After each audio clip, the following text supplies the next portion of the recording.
bespoke radio for the masses. Headline edition, July 8, 1947. The Army Air Forces has announced that a flying disc has been found and is now in the possession of the Army. If the game is rigged, change the game. Game changer. I occasionally think how quickly our differences worldwide would vanish if we were facing an alien threat from outside this world. This is Fade to Black with your host, Jimmy Church, on the Game Changer Radio Network and KGRA, the Global Radio Alliance. I need your help to get to the year 1985. You are listening to Fade to Black with Jimmy Church on the Game Changer Network. Good evening. Fade to Black. Bespoke Radio. For the masses. Yeah, man. How you doing? Today's Tuesday, March 23rd, 2021. 82 days into the new year. Only 283 days left. Let's go.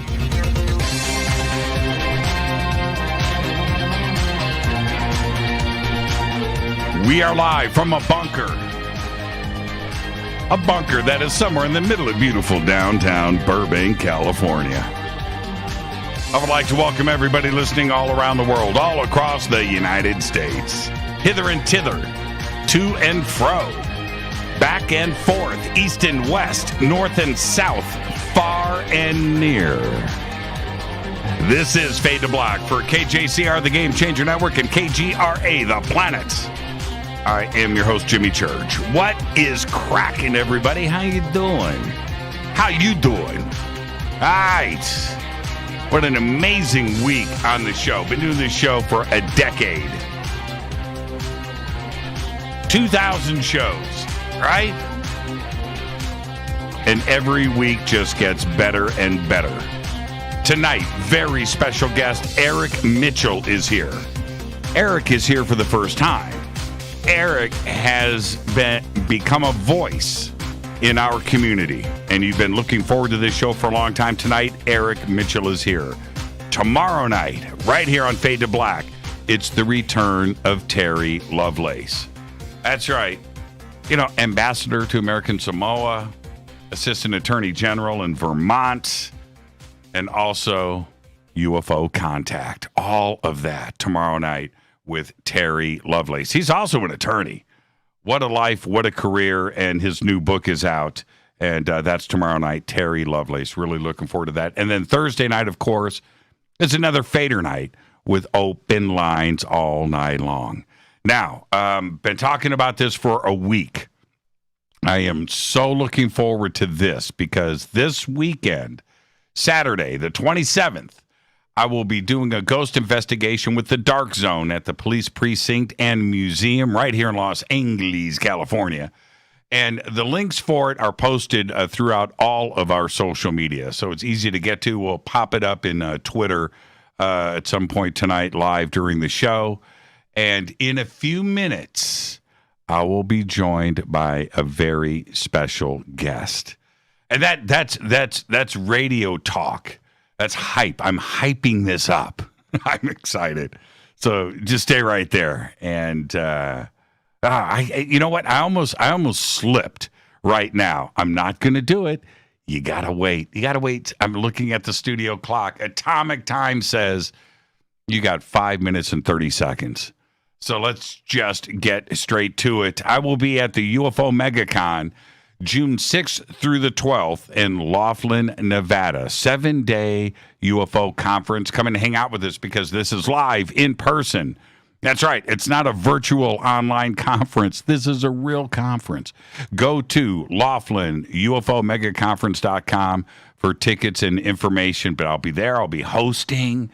Going to be doing sky watches, hanging out with all of you. You're going to be wearing all of my T-shirts with my face on it all over that place. And I cannot wait to hang out with all of you. Believe me, after a year and a half of no conferences, I'm itching to get out there and eat some bar food and have a chilled margarita with all of you. So come and hang out with us. That is June 6th through the 12th in Laughlin, Nevada at the Aquarius Hotel and Casino. Follow me on Twitter at JChurchRadio. Simple enough, at JChurchRadio. And hashtag F2B is the sandbox. Hashtag F2BQ is fade to black questions. All right, I announced this last night. Let me get to this quickly. River Moon Coffee, makers of my coffee, the Fade to Black blend. They have a special right now that's going on through Thursday night over on Amazon. So for the next 3 days, you can get our world-famous Fade to Black blend coffee for an additional 15% off of the already discounted pricing with the promo code JimmyFade15. That's all you got to do. All right? We've got all the links and everything is up in social media.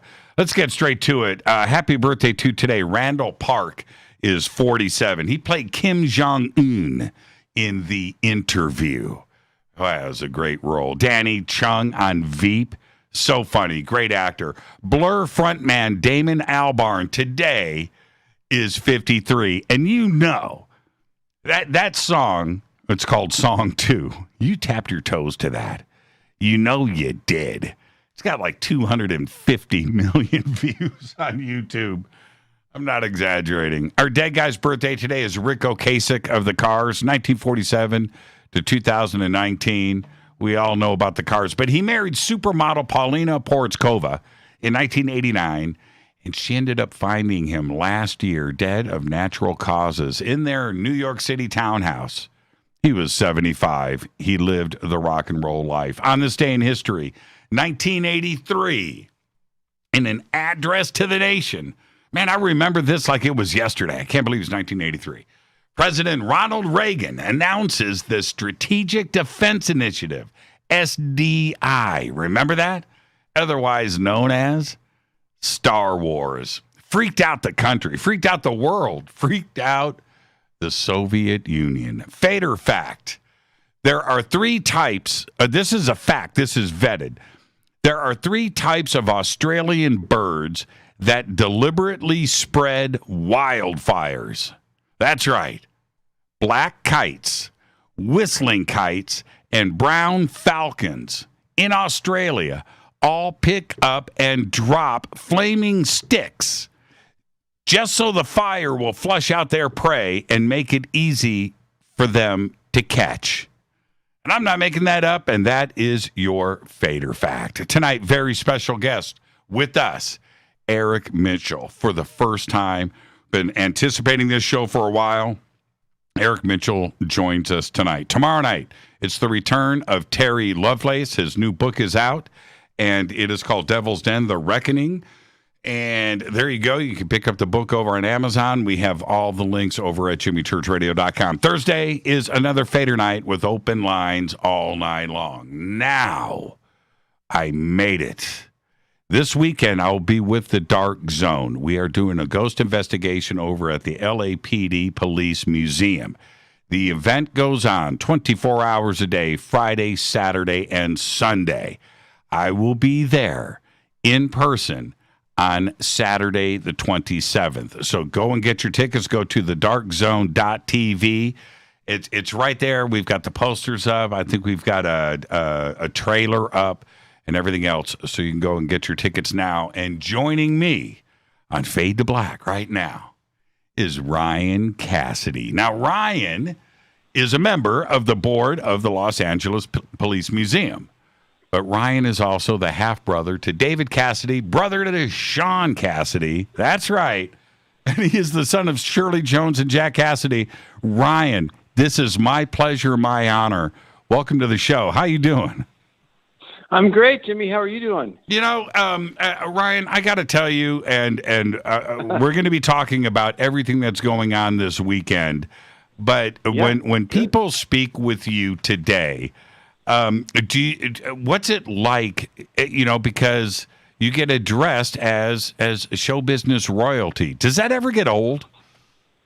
it doesn't get old. I honor my family, and I'm very, I love history. Number one, that's one of the reasons why I'm on the board at the Police Museum. I particularly love the history of Los Angeles and the police department, but I love Hollywood history. I grew up in it, and I'm constantly talking about my family when people come up to me and about their legacies, particularly with my father, because my father died when I was young. I was 10 years old. Right.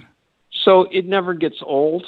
It only gets better for me because, I don't look at, I look at it in terms of my family has brought a lot of happiness to people. And that means a lot to me. My mother, was everybody's mother. She was my mom. And wait a minute. She was my mom. Yes. Yeah. And she's still around with us. She's going to be 87 on March 31st. Matter of fact, she's got a big story about her on the cover of Closer magazine that comes up in about a week, and about our family. So on social media, I post more photos of my mom and dad and all the shows they did. I love it. I love it. I'm proud of them. I'm proud to be a Cassidy. And yet I work in the film business. I was an actor for the first 25 years of my career or my life. And then I switched gears and became what they call a set dresser, which is kind of like a set decorator. But so I work in TV and film, and I have for a number of years. I love decorating, always have.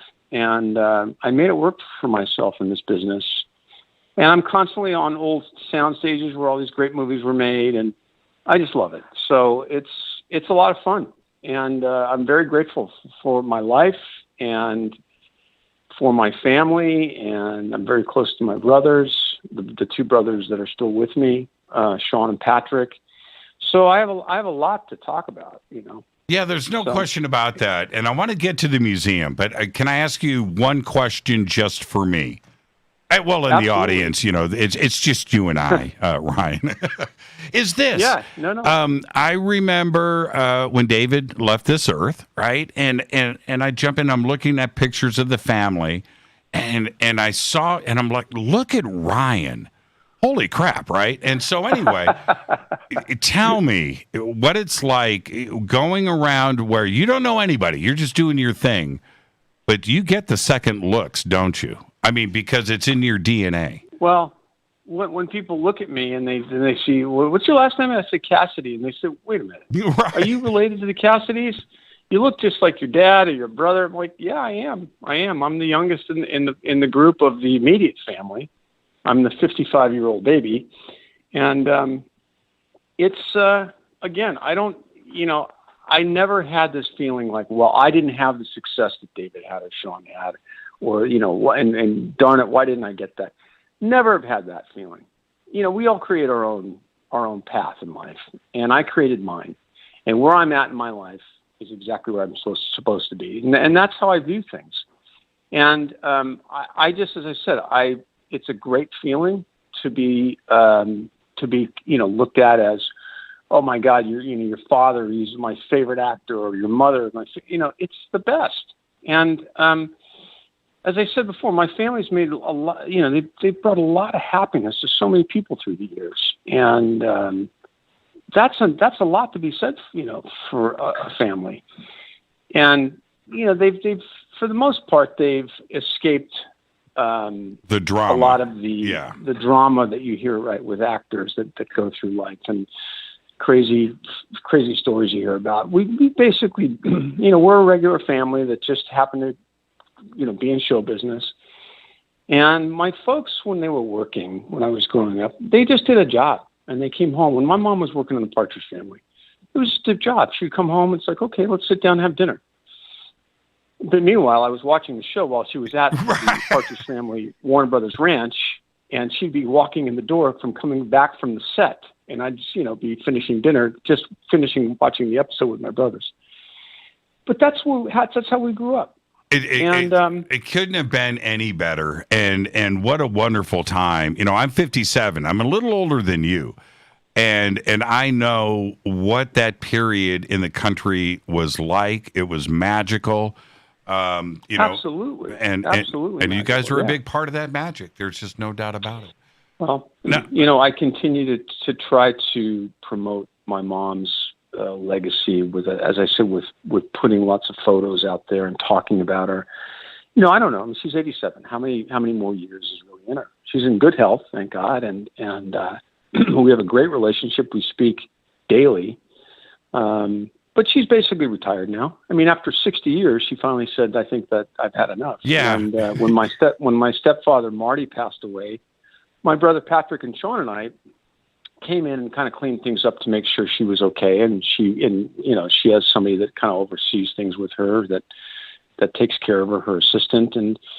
But it's incredible. I will go on and I'll just punch in her name. I'll just Google her name, and there's photos that I've never seen before that pop up. And I just, like, with Fred Astaire, with Gene Kelly, or with James Cagney, or whomever.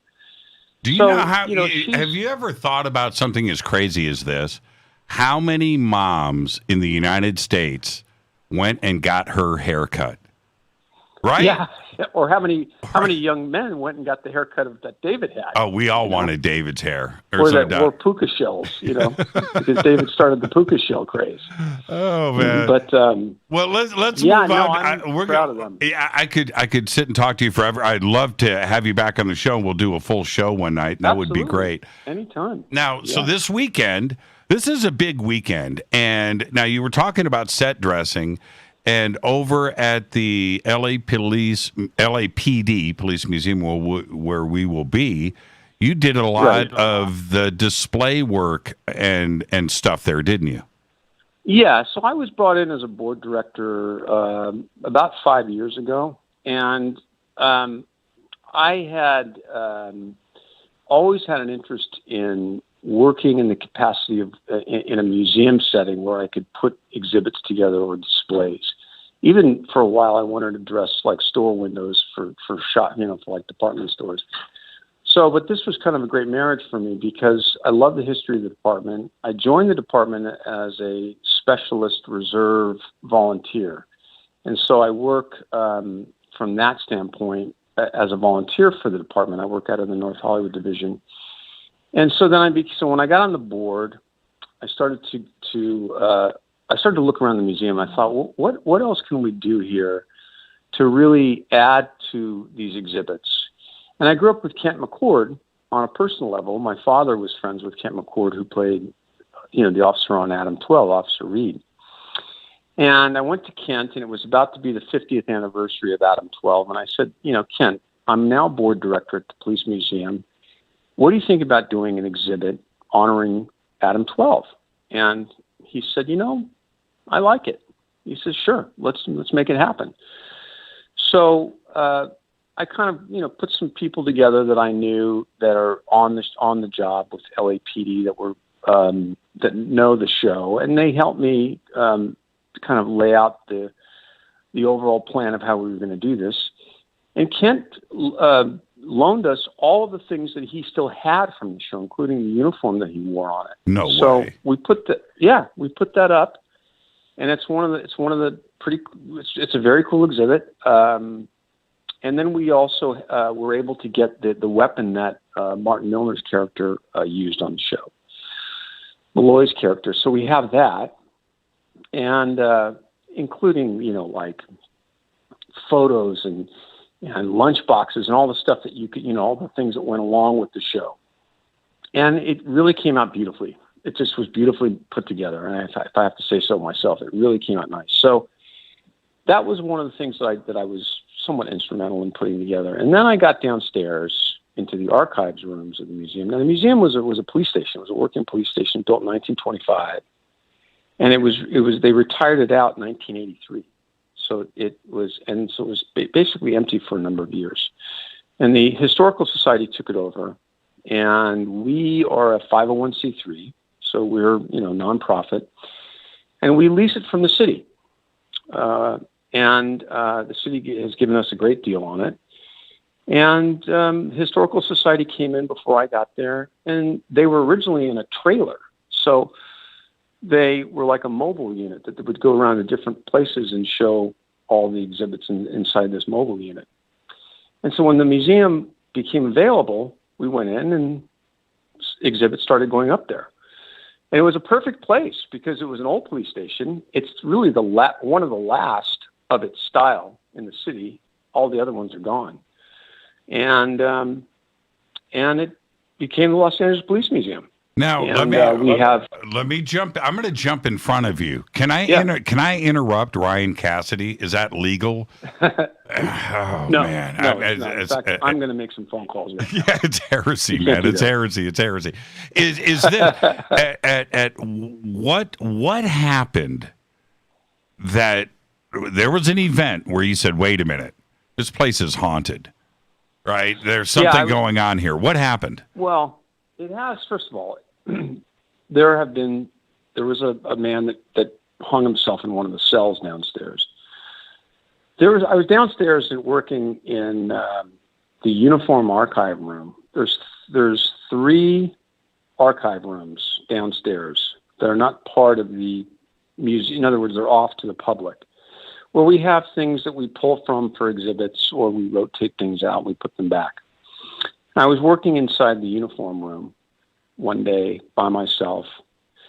And, listen, I believe in listen, I believe that there's, that there's a presence of souls that can be around us. And I do think that there's paranormal activity in different places. And even items, I think objects can bring a certain kind of an attachment, a presence, yes, an attachment, right? So I'm working downstairs one afternoon, and I'm working in this room where there's all these old uniforms that go back to the 1920s, old hats, gun belts. Now, this room that I'm in, when it was a working police station, was the locker room for the police officers that worked there. It was basically where they would, come in and put their uniform on and start their shift. I'm down there and going through some stuff, and suddenly I hear sort of a, "What are you doing?" kind of sound. No, yeah. You didn't. Really? I turn around. No, oh, man. I'm very, very serious about this. Oh, man. I turn around, and I had spoken to a guy that had been there for quite a while, and asked him if he'd ever had any experiences with paranormal, with dings or presence of anything or voices. He said, "Well, I haven't personally, but there have been some stories about that." And this was before the incident that happened. So when I hear this sort of somebody behind me, like a whispering sound of, "What are you doing?" I turn around, I whip around, and there's no one there. And I immediately, I stood there. I had to think about it. I had to kind of sort of get my composure. Sure. And realized, do I need to check my ears? It's one of those kind of, And I stopped and I walked back upstairs. And I sat down for a minute by myself and I had to think about it. And I knew that there was a voice there. I wasn't sure if it was, "What are you doing?" or it was, "What are you something?" And I went in and I told some of the, Misha Walden, who's been working there a number of years. She's a wonderful woman that has been very involved in this process. We talked about it, but I didn't want to start telling people, "Hey, I'm hearing voices downstairs in the uniform room," because then I'm, you can't do it. No, you can't do it. Yeah, really. Well, you may want to call your shrink. So it was a strange thing, and interestingly enough, I had never really had any experience like that before. Although I do think my father is around. I've had conversations on the phone about him, and suddenly a letter comes off the wall that he wrote me.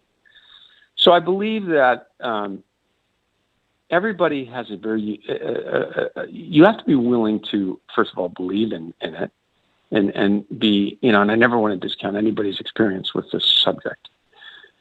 especially after having it myself now. Right. So it was quite a moment that I had to think about. And when I went back down there that same day, I just looked around and I started to think, well, something's going on down here, and there must be. And then I had gone to a couple of the evenings where they had the folks that came with all the equipment that set it all up with the orbs and all that kind of stuff, and it was part of that. And then basically there was evidence of activity happening there. Now, what do you, a couple of things, and I've only got about a minute and a half, 2 minutes left, Ryan. What do you do with that when you listen to somebody else talk about a ghost experience now? I mean, you always listened, but now you're coming at it from a different place, aren't you? Yeah, I am. What do you do with it? Well, you research it, and you talk to other people that have had experiences. And I don't have any fear about it. I actually think it's a great thing. I think that when we die untimely in an untimely death, there's sometimes a need to come back and maybe connect in some way with wherever it was that you were, where you expired at or whatever. And I think it depends on when you passed away, the age you were. But I think it's important to explore it and talk to people that have been through experiences. And most people that I know on a personal level have had some kind of experience with people that have close people that have died, and that maybe they had come into contact with them later. Now, I've only done one other official investigation before, and it happened to be with the Dark Zone. And we did it down at the Queen Mary in Long Beach. And you're right. I love that. I love that shit. It was crazy. And I had two things that happened. I'm not going to get into the details, but let me just say this. For my first time, I walked away from that itching to do this again. And when this opportunity came up at the Los Angeles Police Museum, I was all over it. I was like, I cannot wait. So yeah. I'm so happy you did. Yeah, I look forward to seeing you this weekend, and thank you for taking the time to come on the show. I look forward to having you on the show later. Your show is great. Oh, thank you so much. Anytime. I'd love to be on it. You're great. I mean, first of all, I love UFOs. I follow that. And it's fascinating to me, and it's intriguing. And the museum is a wonderful, wonderful place. And I recommend people listening, if they don't live in Los Angeles, please, when you come, visit the museum, Los Angeles Police Museum in Highland Park. Thank you so much. And we have a great board. Our chairman, Bob Allen, is a wonderful man, and he's a sergeant on LAPD and has done a wonderful job with us. And so, got some great board members, got some great people that work there, and a new executive director, Erica Arias, and she's just terrific. She's a wonderful lady. So I look forward to this weekend, and until then, be safe and give my best to the family. I will. Thank you, Jimmy. You be safe yourself. Take care. We'll see you in a few days. All right, buddy. Thanks. Thank you so much, Ryan. Ryan Cassidy. And again, it's thedarkzone.tv. Thedarkzone.tv. Tickets and info. It's Friday, Saturday, and Sunday live. 24 hours. Ghost investigation. I will be there with the team live with all of you on Saturday night, the 27th. This is Fade to Black. I'm your host, Jimmy Church. I'll be right back with tonight's guest, Eric Mitchell. Stay with us.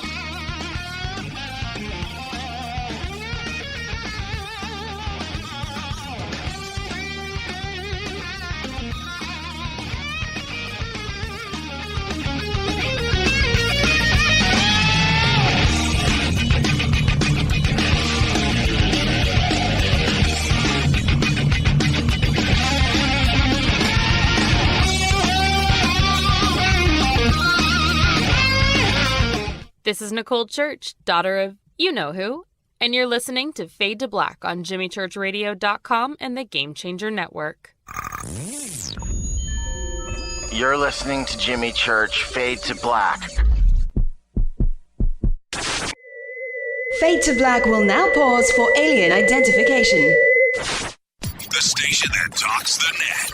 KGRA Radio. Introducing the Game Changer blend from Rivermoon Coffee that delivers a customized blend made specifically for the Fadernauts. If the game is rigged, change the game. It's a bolder cup with some bite. Game Changer is the coffee of choice for those that prefer an organic dark roast that is slightly lighter and milder, but it's still dark. With wild notes of pecans and chocolate with a rich, balanced, full-bodied cup that is roasted to perfection for a great coffee to start your day, as an after-dinner coffee or anywhere in between. Artisan, small batch roasted to perfection. USDA certified organic, all Rivermoon coffee is freshly roasted and packaged in the USA. Just go to rivermooncoffee.com or click on the banners over on our site and use the promo code F2BBLEND for 15% off of your order today. rivermooncoffee.com. This is the only way forward. This is Fade to Black. Make contact. KGRARadio.com. This is Jimmy Church of Fade to Black, and you can get our podcast for just $2 per month. All you have to do is click on the podcast banner over at jimmychurchradio.com. Hi, folks. It's troubling times, and fear is pushing emotions, which in turn pushes health the wrong direction. Do you ever get an ache because life is uneasy? Try Life Change Tea at getthetea.com. Life Change Tea works on your digestive tract, helping to move food through quicker and comfortably so your health is spot on. Life Change Tea may not help with world issues, but it will help with your digestive issues.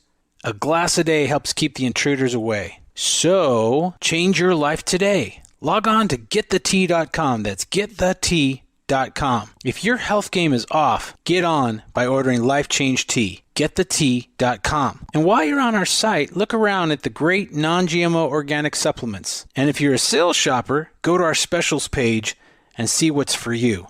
I've been drinking the tea for 12 years and I'm sure glad for its health benefits. Again, that's getthetea.com. Getthetea.com. The tea that makes you go. Fadernauts. When you think about the future of our country and where we're headed, do you wonder about the food supply? I do. Disruptions in the food supply chain could be disastrous, and they usually occur with little warning. That's why the smartest thing you can do today is to stockpile emergency food, water, and other essentials. I personally recommend My Patriot Supply. They're the nation's largest emergency preparedness company, serving millions of customers for more than a decade. In fact, they're the only source my family trusts for our preparedness plan. You should too. Right now, save 20% off a full 4-week supply of delicious meals that provide 2,000 calories a day. Saving 20% helps too, doesn't it? Especially now. So go to preparewithjimmy.com and get ready. That's preparewithjimmy.com. There's no time to lose. Do it now. 9 out of 10 geneticists agree. Fade to Black is not your father's radio show on the Game Changer Radio Network and KGRA, the planet. Hi, this is Rob Reiner from Anvil, and you're listening to JimmyChurchRadio.com. What's up? I'm Chris. What up? This is Kyle Massey, and you're listening to Jimmy Church Radio.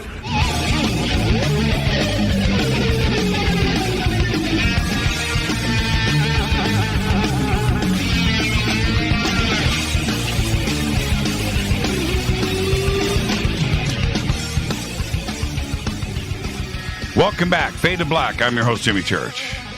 Tonight, we welcome very special guest. Eric Mitchell is here for the first time. We'll get to that in a second. Tomorrow night, it's the return of Terry Lovelace. His new book is out, Devil's Den, The Reckoning. And Thursday night is another Fader night with open lines all night long. Tonight, Eric Mitchell. We're going to be talking about the current state of ufology. We're going to talk about disclosure, his life experiences, and contact. All of that and much more. Eric was a struggling single father with no belief in the UFO subject until an object showed up in his yard back in 2013. He immediately acquired a seasoned investigator and began helping others through the worldview process. It's a great story. Now, he has become one of the most important voices in our community, and today he's working on a documentary to share his information. Maybe I'll get him to talk a little bit about that tonight, and you can connect directly up to Eric over on Facebook, and the links to his Facebook page are over at jimmychurchradio.com. And I would like to welcome for the first time, Fade to Black, Eric Mitchell. Eric, how you doing, man? Jimmy, thanks for having me on, man. Thank you. I'm really looking forward to the conversation tonight, Eric. But before we get started, you get the first-time guest disclaimer. Yeah, that's right. Are you ready? I am ready. Okay, the first-time guest disclaimer is, Eric, it's just you and I sitting on my couch having a conversation as friends. And where that conversation starts, it starts. Where it ends. But we're going to end as friends. There you go. See? I got you all tensed up for a second, didn't I? Almost. If I wasn't so tired from, filming all week and driving 10 hours across country, I would have been tensed out. But I could probably blink and take a nap right now. Yeah, I was following your little behind-the-scenes production stuff, and the photographs. And what was interesting, you and I were talking over the last week. You're there filming, and you're like, dude, I want to do the show, man. I gotta drive back home, but where and when? And I know how busy you have been, but thank you tonight for coming on with us. And I'm not even sure, Eric, where to start. And I mean, the obvious place is to go back to 2013. And so let's do that in a second, and then we'll move forward. But I want to back up before that, because when you make a statement, that no belief in the subject, UFOs were not a part of your life, that's a pretty serious statement. Nothing at all growing up? You didn't have crazy parents or a strange uncle that was abducted? No. Well, I only really, knew my parents growing up. I didn't know the rest of my family. So thank God I didn't have any crazy uncles. But my father, he was really skeptical about those kinds of things. And, he always figured out a way to explain things away, if something strange was going on. So I kind of, how that neural network works. You watch your father and you become your father eventually. And I just kind of followed the status quo, going to school and somehow we're all taught inadvertently to think this subject's crazy. And if a UFO person comes up to you and starts talking, just, walk away. And, now, what's it like to pull on the thread and undo a belief system that you were raised in? The famous quotes, throughout history that once somebody is raised a certain way, that's it. I mean, they're set for life. You're never going to change somebody's mind. You're not going to argue your way into somebody changing who they are. But if you went through that, what was that like? Jimmy, I could write an entire book on just that process alone. Your entire worldview is completely ripped to shreds, within a 24-hour period. The best way to do this the short way is buy a 380, load it, wait for the kids to go to bed, and use it on yourself. And that's about to the point where I got, because I wanted to believe that I was going insane. I couldn't accept the fact that this was actually going on. On top of the fact I had pictures and videos and witnesses all over the neighborhood that absolutely knew this was going on. I mean, it's out in the open. It's not something just outside my bed, in my bedroom. Helicopters were picking it up. F-18s were flying, chasing these things away. So it wasn't the typical scenario. It was up front and personal with everyone involved. So I couldn't handle it. I honestly couldn't handle it, and I thought I was a tough person. Yeah, and I'm going to jump in here because we're going to get into that part of your experience in detail. and it's an incredible journey. But the other part is this. I know what it's like. I've got 2 daughters. I know what it's like at that moment when they find out that there's no Santa Claus, right? And their world just comes undone, right? It just and that's probably the best way to put this, right? You have a way of life, and then all of a sudden, in a moment, things change. Right. It's kind of like the Santa Claus thing. I'd say times 10 million. Right. Your entire worldview is just shredded. If you don't put it back together responsibly, you end up in a pretty bad situation for yourself. The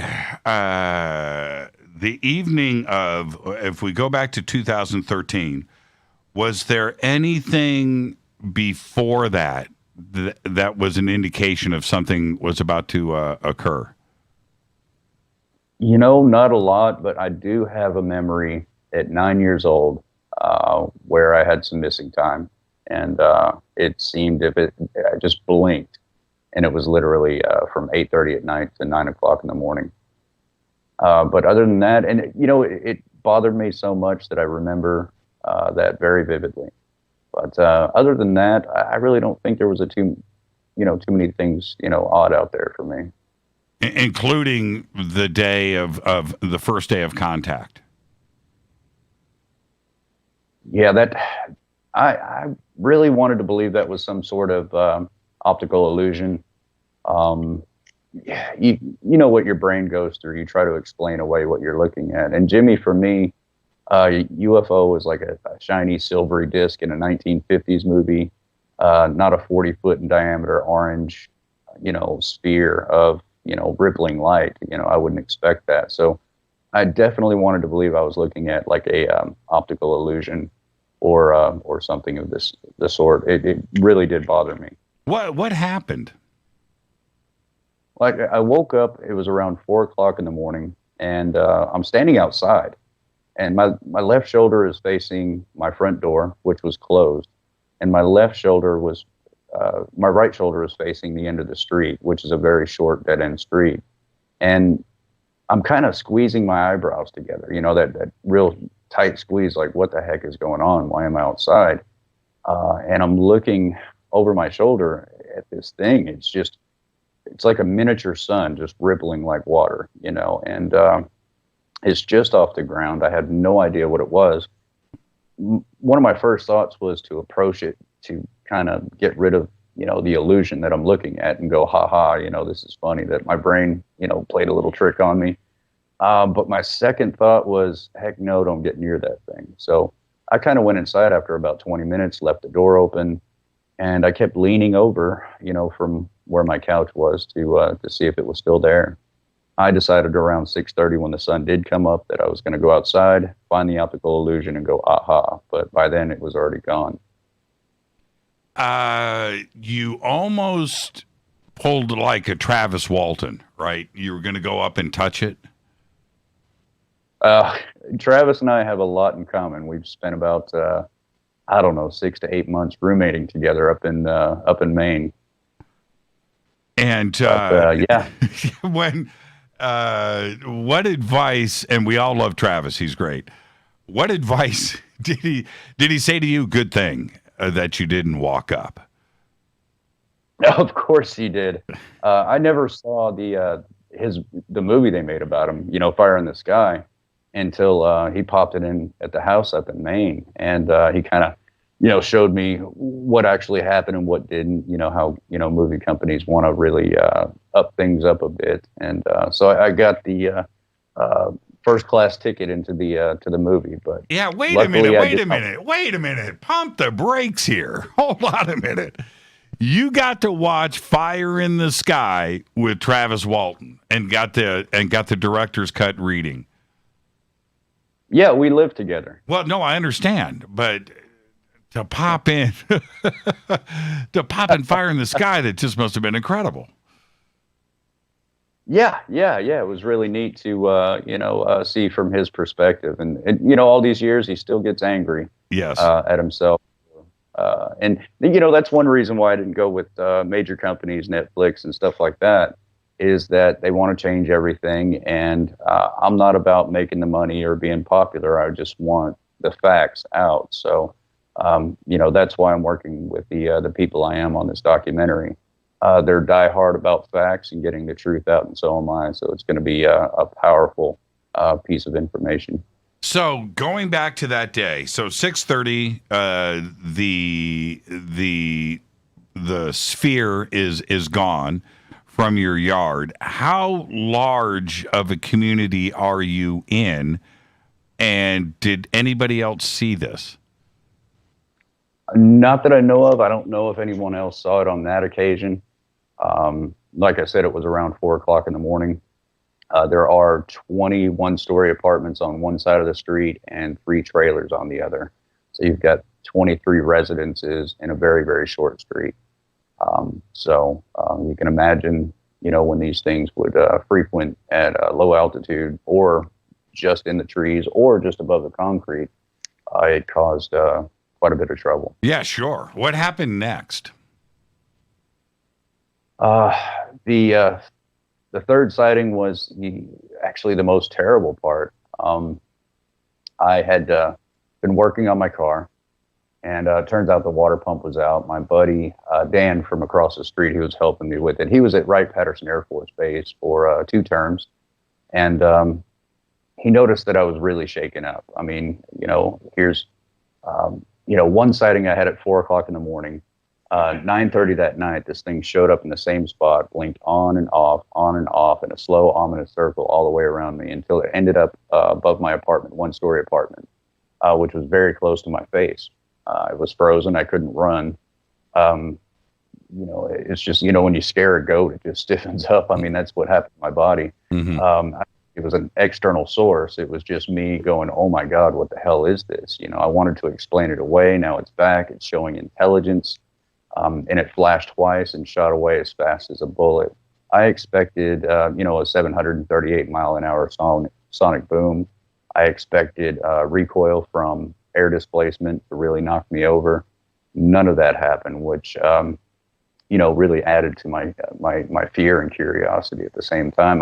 I literally duck walked into the house because my knees wouldn't work and spent most of the night on Google looking up military projects, because hopefully that's what it was. I mean, there could be in my mind, no other explanation. So that's what I thought I was witnessing. Oh, where's the location? Where were you? It is Milk Lane in Hot Springs, Arkansas. Hot Springs, Arkansas. Got you. Okay. So now you're working on your water pump with Dan from across the street. He notices something strange about you.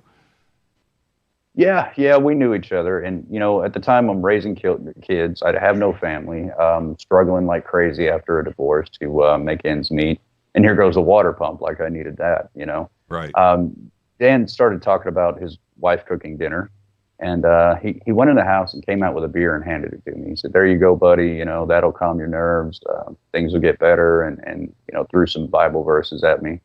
Gave him a big man hug, and he went to go inside.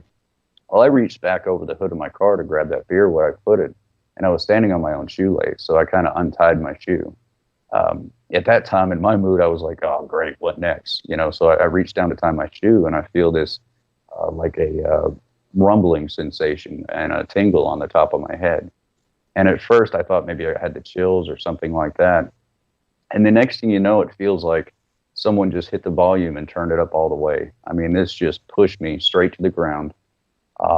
It's like being in front of a rock and roll speaker. You know how it vibrates your whole body? I do. If you can imagine that by 1,000,000, to the point where it would incapacitate you, mainly your head, mainly your brain. I thought the only thought I could push through my brain was, oh my God, I'm being killed. I mean, it just impacted me so hard. I felt my body rocking back and forth as if I was some sort of magnet. It was an odd sensation. I knew I was throwing up, and the only reason I knew that is because my throat was open for a long period of time while in this distraction. My nose was bleeding, my left ear was bleeding, and I pushed myself off the ground as if going against magnetics, and I looked up, and this damn thing was just above me. and it flashed twice and took off the opposite it went the night before. Now, Jimmy, I laid there for about 20 minutes, and at that moment, I was scared of the sky. I just needed to make it to my front door, but I was afraid to move, like something would see me. And, you know, I know that sounds odd, but, you know, look what just happened. So I got inside finally, and I got to that cold floor in the bathroom because I was so overheated, and tried to make it to the toilet to vomit some more, and I passed out. I woke up about 5:30 the next morning. I was covered in blood, vomit. I apologize not to be too gross.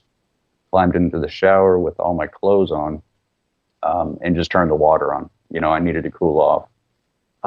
And I stayed there until the water ran out, got out, put on some clothes, and I went to the fridge. I was so thirsty. And I grabbed a cranberry juice and ran the pot of coffee. And as soon as that cranberry juice hit my lips, I ruined that fresh pair of clothes because I was just pouring it, you know, into my face. I had to get as much as possible. So obviously I was pretty dehydrated. My vision was blurry. It stayed that way. I had to get reading glasses to see far away and up close. And I think we can explain the science of all this later on. My skin was burned on my shoulders and face, a little bit on my hands as well. And I was a mess. But that morning, I believed I had a brain tumor. I was trying to convince myself because my whole world, I believe that was the night that my whole world flipped upside down.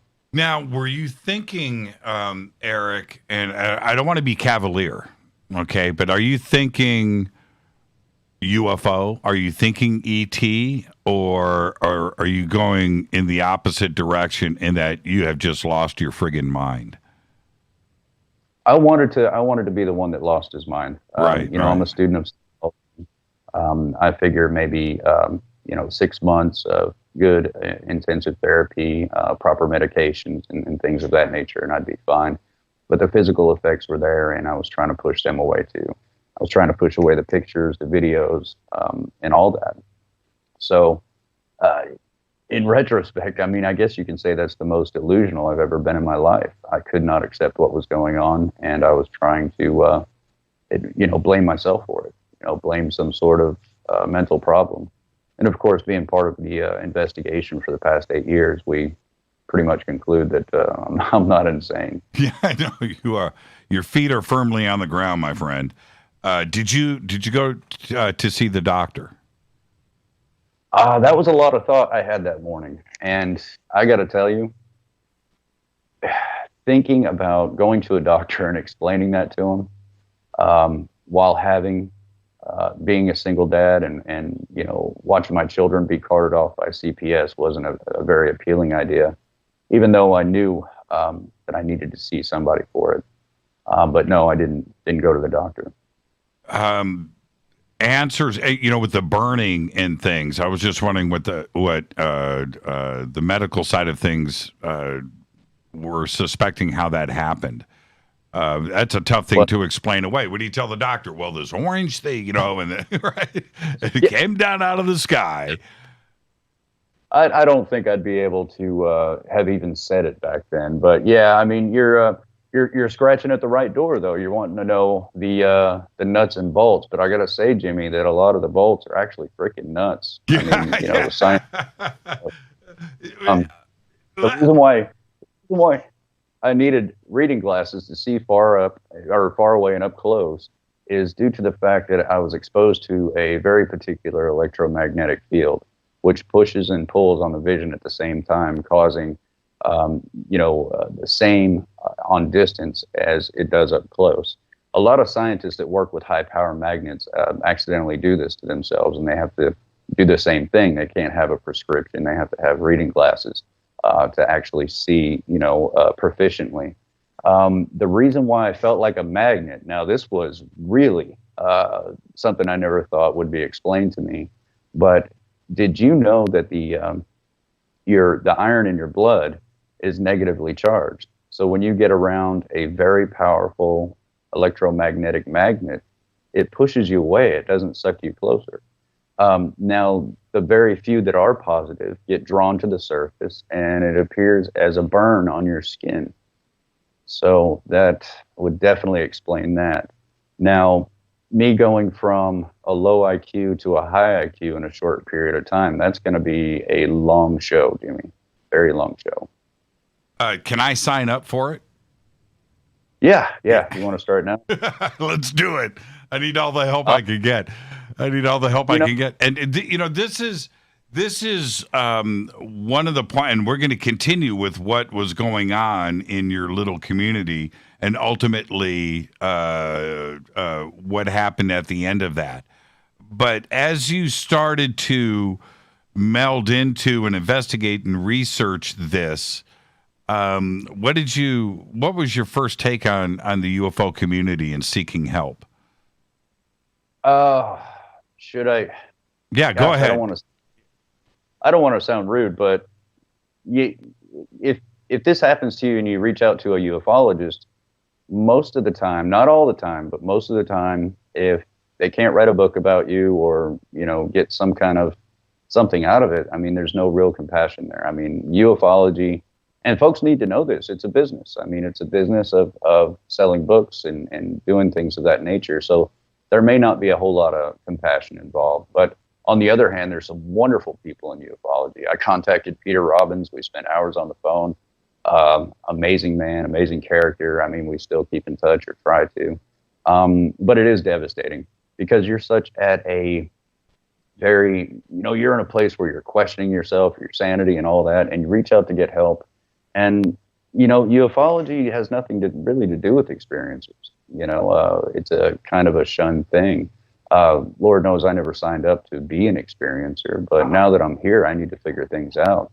And I'm not going to become a YouTubeologist or read every book out there. I want to study botany. I want to study quantum physics. I want to study neurology, to find out these things, because I think, for the most part, as long as the CIA is ever going to be involved in a particular subject, the social sphere is going to be controlled inadvertently without people noticing.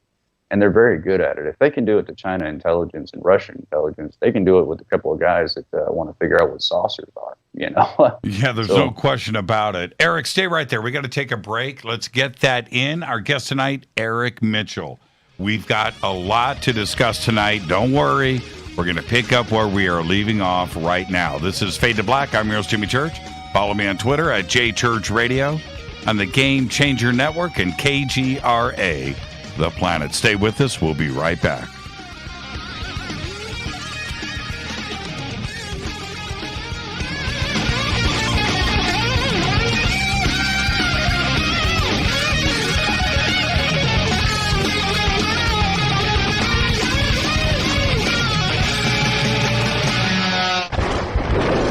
This is Fade to Black with Jimmy Church on the Game Changer Radio Network and KGRA, the Global Radio Alliance. This is KGRA Digital Broadcasting Station, Salt Lake City, Utah, Van Buren, Arkansas. Hello, my name is Billy Carson, and I am a best-selling author and the founder of ForbiddenKnowledge.tv. Together with my team, we have built an all-new conscious streaming TV platform designed with every family member in mind. If you have ever wanted to travel the world and attend lectures and workshops from your favorite speakers but weren't able to, look no further. ForbiddenKnowledge.tv. There are dozens of workshops and lectures from speakers you know and love. We have also included amazing categories to assure that your consciousness is entertained and elevating on a daily basis. Amazing interviews, ancient history, ascension knowledge, wisdom teachings, documentaries, conspiracies, mysteries, health and fitness, conscious cooking, meditations, finance, yoga, and so much more. To start your free trial on any mobile device or computer, surf to ForbiddenKnowledge.tv. That's Forbidden Knowledge with the number 4, ForbiddenKnowledge.tv. Again, visit ForbiddenKnowledge.tv today. Listen, I know, and you know, that you've always wanted your first crystal skull. Or maybe you're a collector just like me, but you just don't know where to go to find the real thing. Then I met Carolyn Ford over at EinsteinTheCrystalSkull.com. Carolyn is the guardian of Einstein, one of the most respected ancient crystal skulls in the world. All of her unique skulls have been imprinted sitting with Einstein in his sacred lodge and are carved from the finest gemstone and materials. Imprinting is the process of receiving the ancient wisdom from the master skull or master computer. Einstein, the ancient crystal skull. To see Carolyn's current collection of crystal skulls, just visit her store at EinsteinTheCrystalSkull.com or click on the banner over on our site. Don't forget to use the promo code Jimmy at checkout to receive 10% off of your order today. That's promo code Jimmy. Finding your first or next crystal skull is easy. Just visit EinsteinTheCrystalSkull.com. When you take the beans from Central America with dashes of Indonesian and African mixed in and then roast it to the dark side of Fade to Black, you create the ultimate brew of fringe. Introducing the Fade to Black blend from Rivermoon Coffee. Yes, Rivermoon's darkest customized roast was created for the love of Fade to Black. The alchemy of masterful roasting and smoking the beans is in every sip of this full-bodied, dark Java. I need my coffee dark, deep, with distinct bittersweet chocolate highlights, just like the bunker. Leaning further into the darkness of the roast is Fade to Black blend from Rivermoon Coffee. Just click on the banner at jimmychurchradio.com and use the promo code F2BBLEND for 15% off of your order today. Hello, I'm Katie and you're listening to my main man, Jimmy Church, on jimmychurchradio.com. Hi, this is Ray Hobbs here, repping the planet, and you're listening to my good friend, Jimmy Church, Fade to Black, on the Game Changer Network and the KGRA Digital Broadcast Station. This is Toby Kebbell. You're listening to JimmyChurchRadio.com. Don't hurt me, Jimmy. I'm only little. Hey, I'm Adrian Grenier. And this is Ari Gold. We're the Honey Brothers. We're of the Honey Brothers. Hey, I'm Adrian Grenier. And I'm Ari Gold. We're the Honey Brothers. And you're listening to Jimmy Church. The Revolution. This is Jimmy Church of Fade to Black, and you can become an official Fadernaut by just going to our membership section at jimmychurchradio.com. Hello, this is Serena Wright Taylor from Conscious Life Expo, and you're listening to Fade to Black with Jimmy Church, who holds the Lucky Pony record for the best astrological chart since 1963. True story. This is Micah Hanks of the Gralien Report, and you're listening to Jimmy Church on Fade to Black, across the globe on the Game Changer Radio Network and the one and only KGRA Radio, The Planet.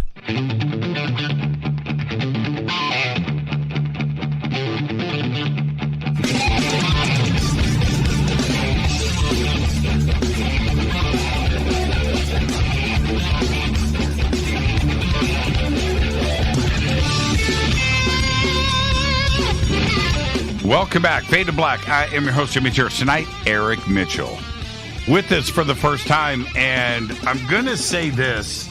Well, actually, I'm going to let Eric say it. And it's like this. Eric, you don't do this often, do you? No. I spend, including my job, I spend about 90% of my time working with people like us, people that have had these anomalous experiences.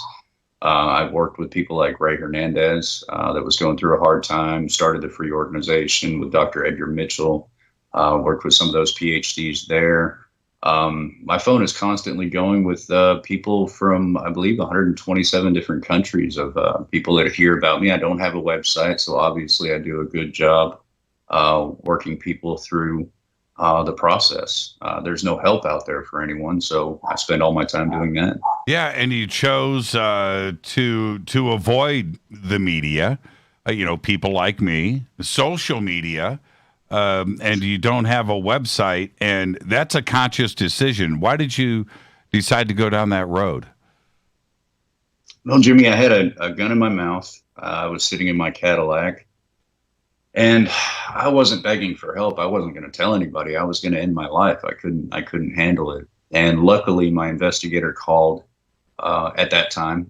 We ended up speaking for 4 hours. And he was not that kind of investigator that would come, collect the evidence, and leave. He literally knew it was important to understand the feelings of a person that was going through this process. And I cried. I busted out and cried. I said, how could I ever repay you for, doing what you did for me and my children? My children were going through this too. My neighbors were. And so he said, when you're ready and when you're strong enough, you get out there and you help as many people as you can, like you. So I have. I've spent the past 8 years working with over 3,000 people. Yeah, and we thank you for that. The other part of this story is, well, no, wait a minute. No, I shouldn't say the other part. There's many dynamics here. But your neighbors start to go through this as well. And I want to talk about what happened to them, but the military is getting involved. Was there a Men in Black aspect to this too as well? Darn it, he studied me. Yes. Yeah. They're well, I don't know if we want to call it Men in Black, but let's go ahead and blow the lid off of that really fast. My neighbor Debbie was a porter at Lakeshore Condos, just down the street from us, and she was cleaning out a man's room and saw pictures of me and my children developed all over his bed. And there was a ledger of everything I did, what time I went to work, what time I got off, how often I went to the grocery store, pictures of me and the kids playing in the park. So she called me and said, this man's stalking you.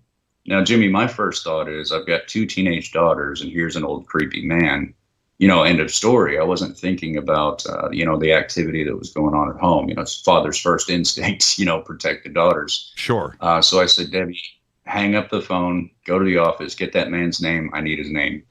So she came back with a military name, Lieutenant Colonel Dallas C. Wood of the United States Pentagon.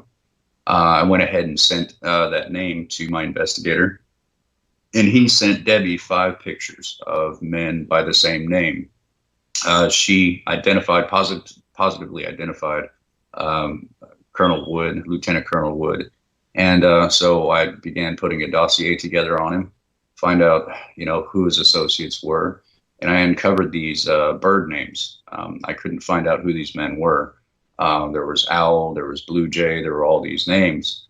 Come to find out, there was a secret project in the Pentagon. I believe it was on the 5th floor. I could be corrected about the location of that. But it was called the Phenomenology Desk. And it's called a desk to make you think there's 1 or 2 people working behind it. But in fact, there's about 200 people that work in the Central Intelligence Agency, mainly on the UFO subject alone, but not exclusively to that subject, hence phenomenology. So I started finding out these names and, figuring out the whole path to it. So naturally I came across ATIP and OSAP and everything like that. So when I first spoke for the first time in Maine, I told everybody it was the Pentagon, and I was almost laughed out of the room by ufologists because they were all telling me, no, it's Area 51, it's S4, it's all that. And I'm saying, and what no, year? What year was this when you spoke in Maine? That was 2014. And there was a few things that went down at that particular conference, right? Was it? Yeah. And you know what? We don't even need to go there tonight. Let's stay focused. Now, so yes, because we were all surprised in December 2017 with the New York Times in this article, but you exactly, you predated it by 3 years. Yes. I believe it was me, Audrey Hewins, actually the Hewins twins, right? The Allagash twins from 1972, and several other people were asked to meet out at Jack Wiener's home to meet with this gentleman that was very curious about what we knew. I guess he picked out the strongest cases that he could in America, pulled out an 8x10 manila envelope, and showed us an orange glowing sphere. And I told him it was a pretty pitiful picture. And he went from nice to military style. He said, "What do you mean?" So I pulled out my smartphone from 2013 that my kids had bought at Walmart and showed him a better picture. And he said, "You mean to tell me my $4 million gun camera and my $18 million plane can't get a better picture than you?" And I said, "Well, there's a difference between you chasing it and it chasing me." Right. So we then started talking about the plan for 2017. about putting this out in the New York Times. Now, that might be a little confusing to people that are paying really close attention to TTSA, but the original disclosure was from Joe Firmage. I have the original emails. I know it's to the Stars Academy of Arts and Science, but it was actually INTERNASA, International Academy of Arts and Science. And if you Google the guy, you'll see a lot of people tearing him down, but he's pretty much one of the most brilliant scientists I've ever met. Got a couple DWIs, so that turned him into evil villain pretty quickly. But the work he's doing they came down on Joe pretty quickly and to attack his character. And for those out there that know about Joe and his part of history with the subject, he was front and center for a very, very long time, and had moments of a great success, commercial success, and was attacked. It was very unfortunate. Very unfortunate. That's a whole nother show too, as well. Yes, brilliant science. Yeah, there's no question about that. So now going back to the neighborhood. Okay, so how did things there? You mentioned Debbie and the Colonel. Did things unravel pretty quickly in the neighborhood there on the block, or did it take longer? I think these objects would show up almost every night for an entire year. There were unmarked helicopters that would dip below the power lines. These objects were being chased off by jets. You could see the objects dip down from the nose, go up underneath the jet, and end up following the jets themselves, and then come back into the yard as the jets would have to take a long turn to come back, almost playing cat and mouse. Right. My neighbors got very, very scared, and they started moving out very quickly. And there were only a few of us left by the time my daughter got accepted to college, and I brought her up to Maine. So, it was that scary. It was that much involved. There were people from all over the town that I live in talking about it. So people would drive up and 5, 10, 15, 20 people at a time. Beer cans everywhere, cigarette butts everywhere, just to come out and see these things, and they would. And of course, very quickly, a lot of people in town quit talking to me. I live in the Bible Belt, so Jimmy, people would accuse me of calling down the devil. That was the common consensus. So any religious-going person completely shunned me, from even talking to me. Unless you've been in that part of the country, Arkansas, Missouri, Mississippi, Tennessee, Kentucky, Georgia, Alabama. When you say the Bible, people don't understand. Oklahoma, they don't understand what goes on in a town on Sundays, right? It is, it's a very, very serious thing. And if you're the guy that is at the center of all of this, that's going to turn bad very, very quickly. You would end up having to leave, I would think. Yes. Yeah, I was happy to leave, and in my mind, thank God it was going to be over. At least that chapter of my life was going to be over, and I can leave it all behind. I think my first night in Maine, September 1st, 2014, we were on the third story back deck of an apartment building, and I was meeting my new neighbors for the first time. And I got that feeling. Now, Jimmy, to go back, I'd always get this feeling to go outside. Now, this is another thing that we're going to have to talk about in science, because a lot of experiencers have this strong, urge to go outside. And the minute you do, you know exactly where to look. It's almost like you know where it's at. And so many people that have had sightings just one time thought, man, I just thought to look up, and there it was. It's so crazy. I don't get it. There is science to that. There's a lot of science to it, but I got that feeling again on my back porch. I thought everything was gone. I'm 1,500 miles away. It's over with. Meeting very nice new neighbors, and all of a sudden here it comes through the park, up over the trees, and dips down above the street, eye level with the deck. my two new neighbors, husband and wife, were kicking over chairs and pushing each other, just trying to get into the back door to get away from this thing because it was right in our faces. There were 3 blue circular or spherical ones accompanying it and stayed behind in the park, just hovering off the ground. And that was my first evening in Maine. Of course, it hasn't stopped. Right in front of everyone in Las Vegas, Apache helicopters showing up. MUFON people being posted up on the mountain across the street on Red Rock. If you've heard of the activity on Red Rock, I think can't think of the man's name, a wonderful gentleman, but he Steve Barone. Steve Barone. Steve Barone. Yep. That's correct. There was also another guy in MUFON that noticed this object coming over my house and then shooting straight up, and it was an orange sphere. He ended up knocking on my door. And he was nervous about it, poor guy. How do you start that conversation? And he said, well, sorry to bother you, but have you ever heard of UFOs? And I said, well, would you like to come in and have a glass of tea? And he ended up showing me and giving me pictures of this object coming over my home in Vegas and then shooting straight up. So it seems no matter where I go, this is going to be, something. And, I think it's a waste of my time trying to boast to the public the hell that I go through on a daily basis and really put my knuckles down and do the work necessary to figure out what's going on, even if it takes destroying my worldview once again. I so want to ask what the conversation was with your new neighbors in Maine after that, but we'll save that for another time. The other step. Now, I understand these orbs, spheres, ships, whatever they are following you. But was there a next step to communication? That we're still trying to figure out. It's a series of vibrations and frequencies that I'm somehow able to interact with my brain.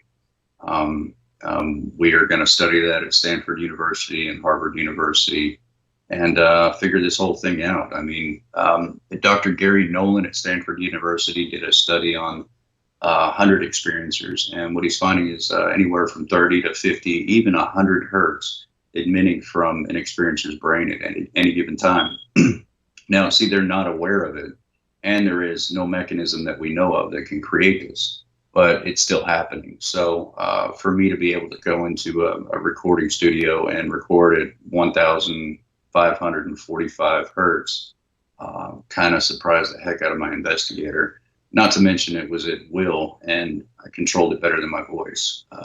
Now, I know that sounds nuts, but trust me, I had to deal with it. I thought, like I said, I thought I had a brain tumor. I thought I had all kinds of things going on with me. But it turns out in the study that experiencers have a highly active caudiputamen and basal ganglia, and they seem to be fused in the right hemisphere of the brain.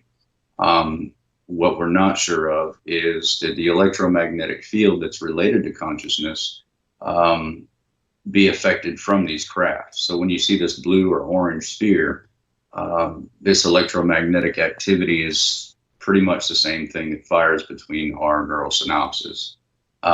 So as a placeholder word, Jimmy, okay, just a placeholder word, spooky actions at a distance, like Einstein talked about, or quantum entanglement. But if you look at Dr. Gary Nolan's work, he's finding non-local microtubules that have the ability to leave the brain and come back, thus giving it the nickname the antenna. So, are you familiar? I am. And Great, this, we talk about these subjects all the time on the show. Actually, I don't want to get away from where we are right now, but I had Avi Loeb on the show last week from Harvard, and he's got his new book out, Extraterrestrial, and that was one of the subjects that that I brought up with him, which is consciousness.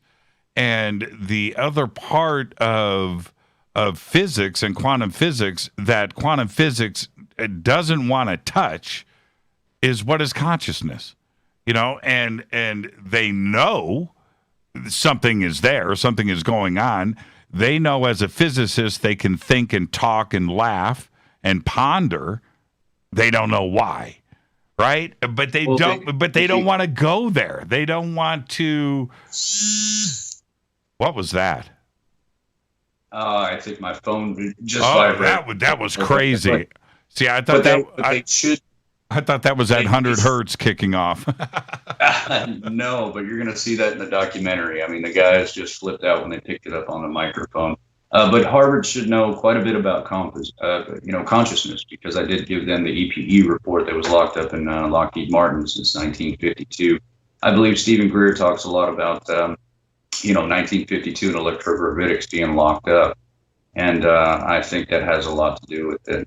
But I've been working with Harvard on and off for about a year and a half to go ahead and get the study started over there, hook them up with Stanford University, and I just got the text message in today that they are going to be working together, and I'll consult as far as what is a real experience or a quintessential experience or a viable subject. Oh, let me jump in. Now we're getting some EM interference. Tap on your microphone right here. Tap on it. Okay. It's not working. Okay. Can you hear me? Yeah. Okay. Yeah, that is not on. That's shut off. Nope. That's None trippy. whatsoever. No. I started to hear some weird noises and things switched. See, that's what happens, man. You walk around with this EM energy, Eric, and you mess with everything. Yeah, you do. That's why I'm not very good with electronics. Everything I touch goes downhill from there.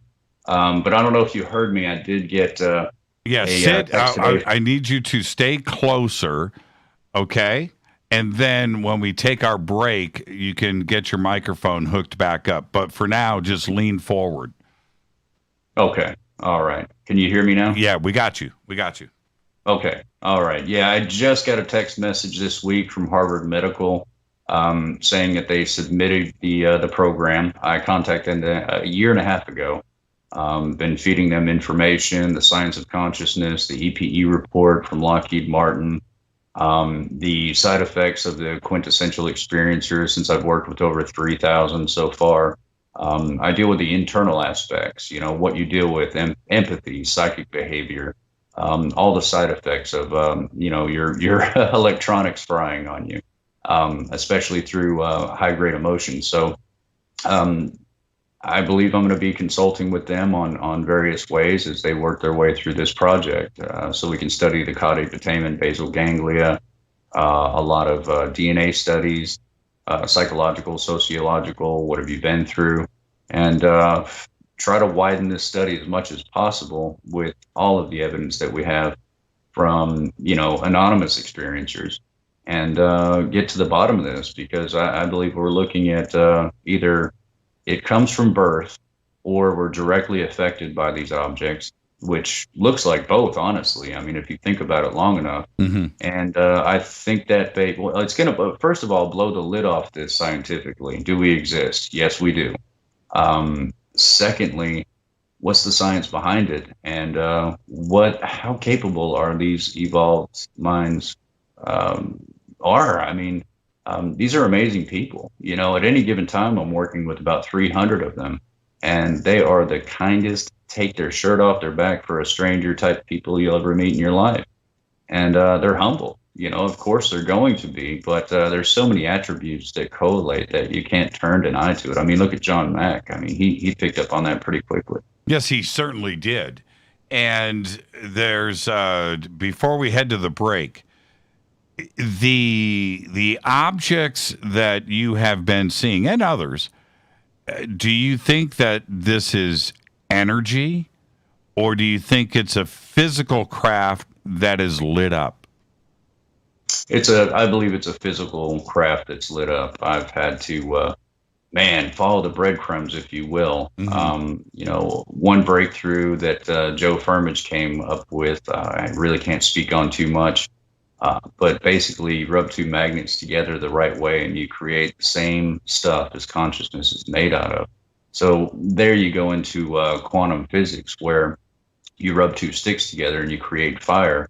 Now you rub two magnets together and it creates the same substance as consciousness. Now you got to think about Ben Rich standing on the stage from Lockheed Martin in front of MUFON.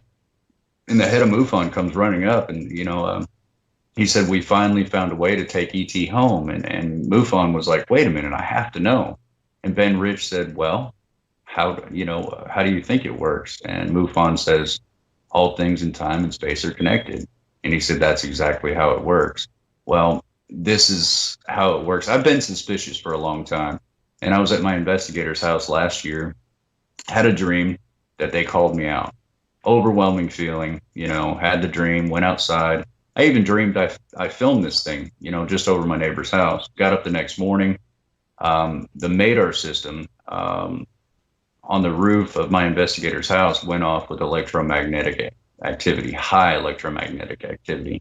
So I said, Bear, you're not going to believe this. I had a dream. They called me outside and I filmed one. And he leaned over with that big hat of his, looked over his glasses at me, and he said, Eric, check your phone. And I said, no, Bear, it's just a dream. He said, Eric, check your phone.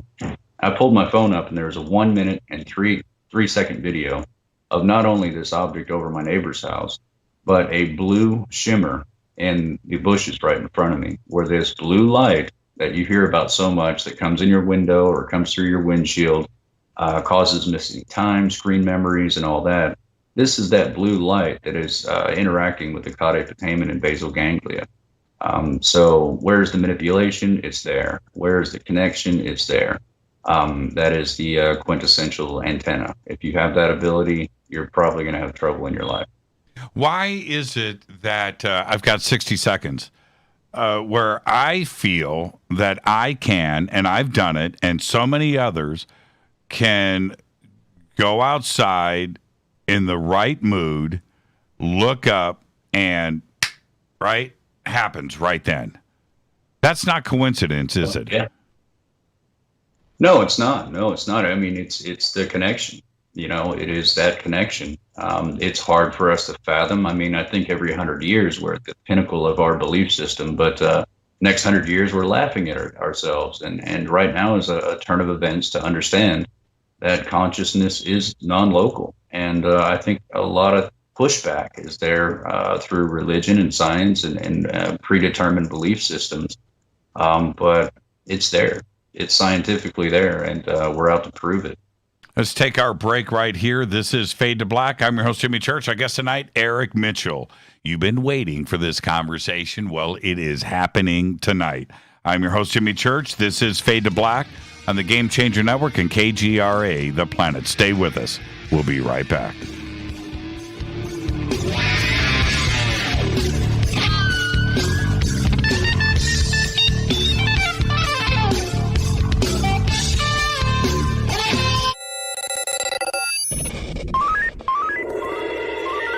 Way out here, we listen to Jimmy Church. You're listening to Fade to Black.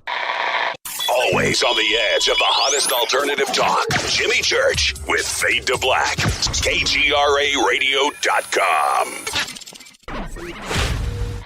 ¿Qué tal, mis amigos? Yo soy Mario Carson, el tiburón, y los invito para que escuchen a mi buen amigo Jimmy Church Radio. ¡Claro que sí!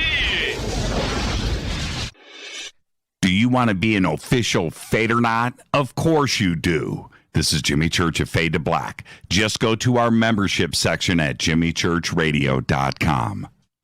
Fadernauts. When you think about the future of our country and where we're headed, do you wonder about the food supply? I do. Disruptions in the food supply chain could be disastrous, and they usually occur with little warning. That's why the smartest thing you can do today is to stockpile emergency food, water, and other essentials. I personally recommend My Patriot Supply. They're the nation's largest emergency preparedness company, serving millions of customers for more than a decade. In fact, they're the only source my family trusts for our preparedness plan. You should too. Right now, save 20% off a full 4-week supply of delicious meals that provide 2,000 calories a day. Saving 20% helps too, doesn't it? Especially now. So go to preparewithjimmy.com and get ready. That's preparewithjimmy.com. There's no time to lose. Do it now. So, you love talk radio? Then you'll love TalkStreamLive.com. TalkStream Live is always on, 24/7 with the best streaming talk shows. Find your favorite talkers and discover some new ones. It's free, readily available online or on mobile with any smartphone or tablet. Finding your favorite talk shows all in one place has gotten a whole lot easier. Just go to TalkStreamLive.com. Be sure to download the free apps from Google Play or the iTunes App Store. You listen to us, and we listen to you. And so does the CIA. KGRAradio.com. You are listening to Fade to Black with Jimmy Church on the Game Changer Network. Oi, oi, I'm Reese Evans. You're listening to Jimmy Church. This is Revolution. The revolution will not be televised. The revolution is on radio. Ciao.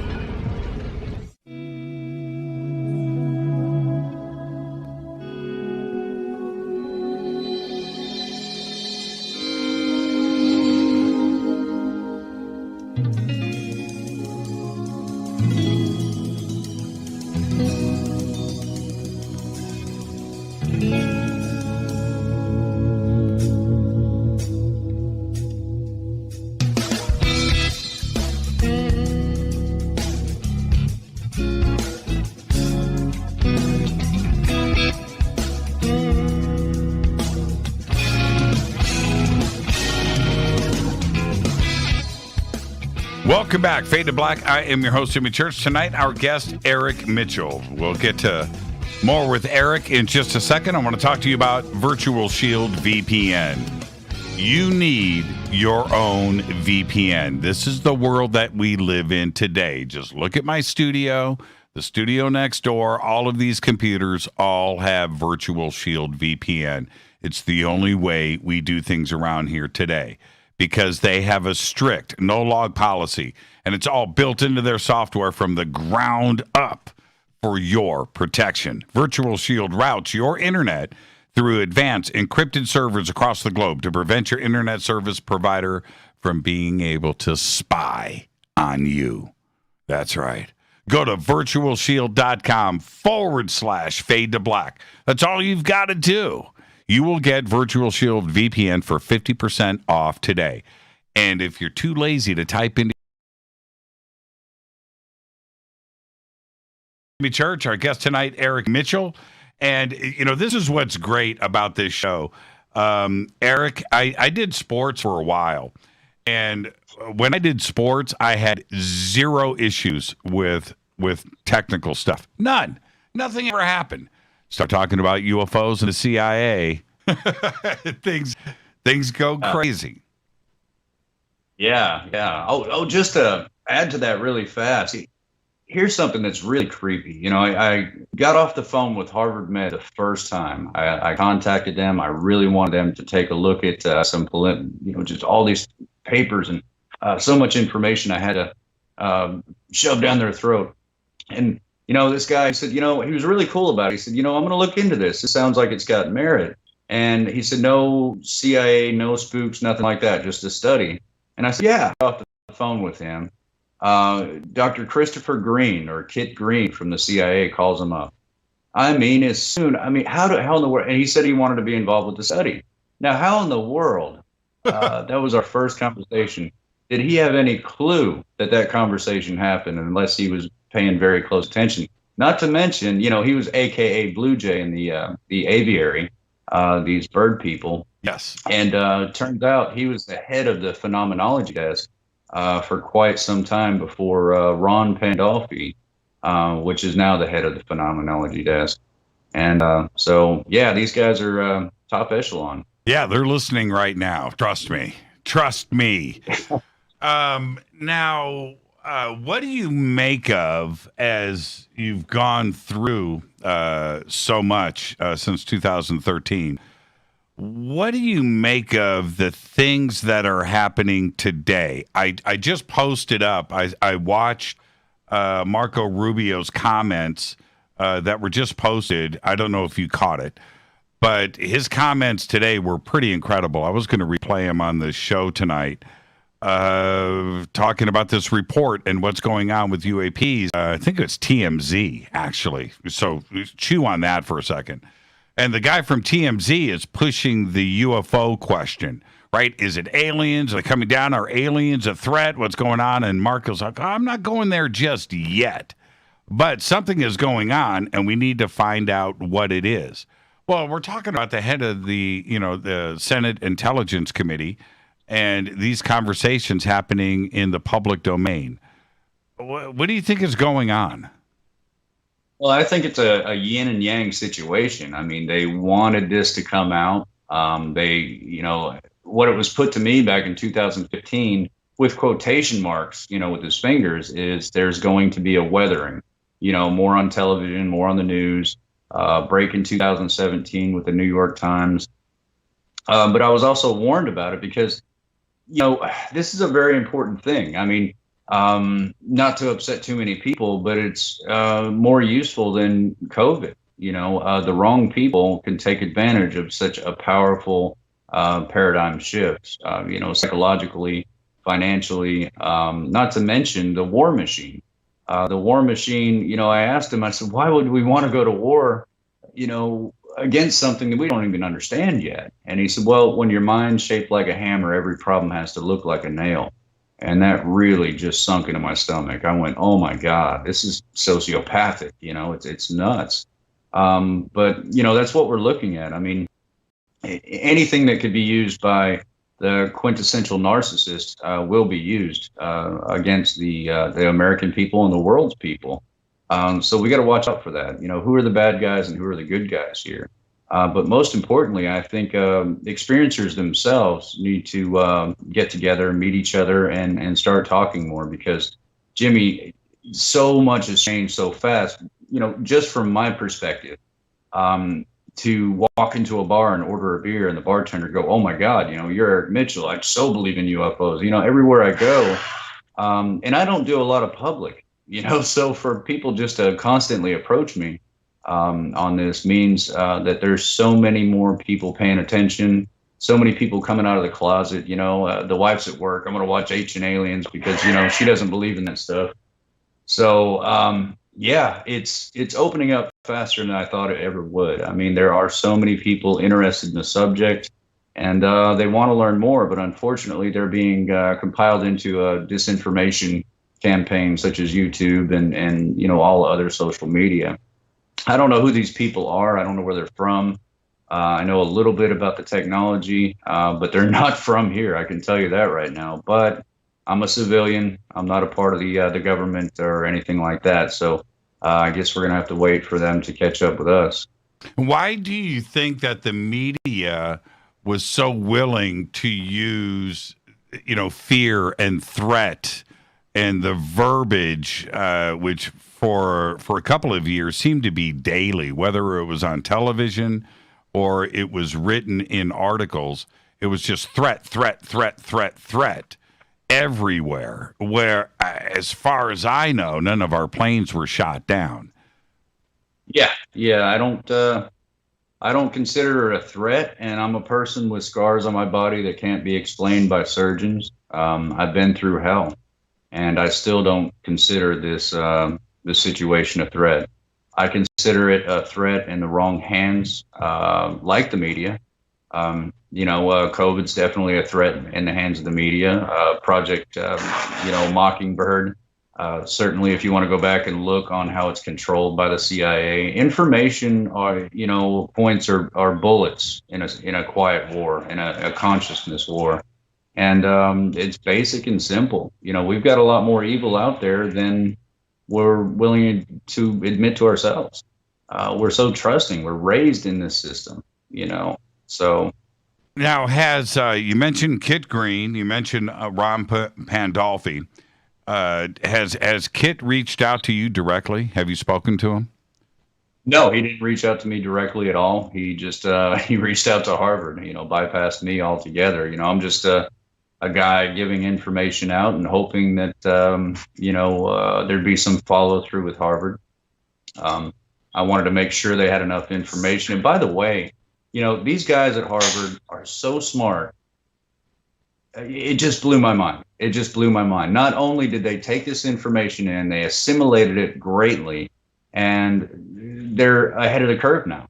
They're just ahead of everything now. Before I can suggest that we do something, they've already been on it. So they're excited to be funded. There's any millionaires, billionaires out there that want to see this real proof, this going on, contact these guys and make some good in the world, make some change in the world. I know there's literally millions of people here in America that suffer this. Their spouse doesn't know, and they share the same bed together. Their family doesn't know. They're cooped up inside. And once you let these brilliant minds be who they are, instead of keep them cooped up in a society that really restrains who they are, they're going to shine in ways that'll just blow your mind. I mean, I work with these guys on a everyday basis, and wow, you want to talk about highly empathic, highly psychic, loving individuals. And if we were just to let that spread, it would be an amazing sight.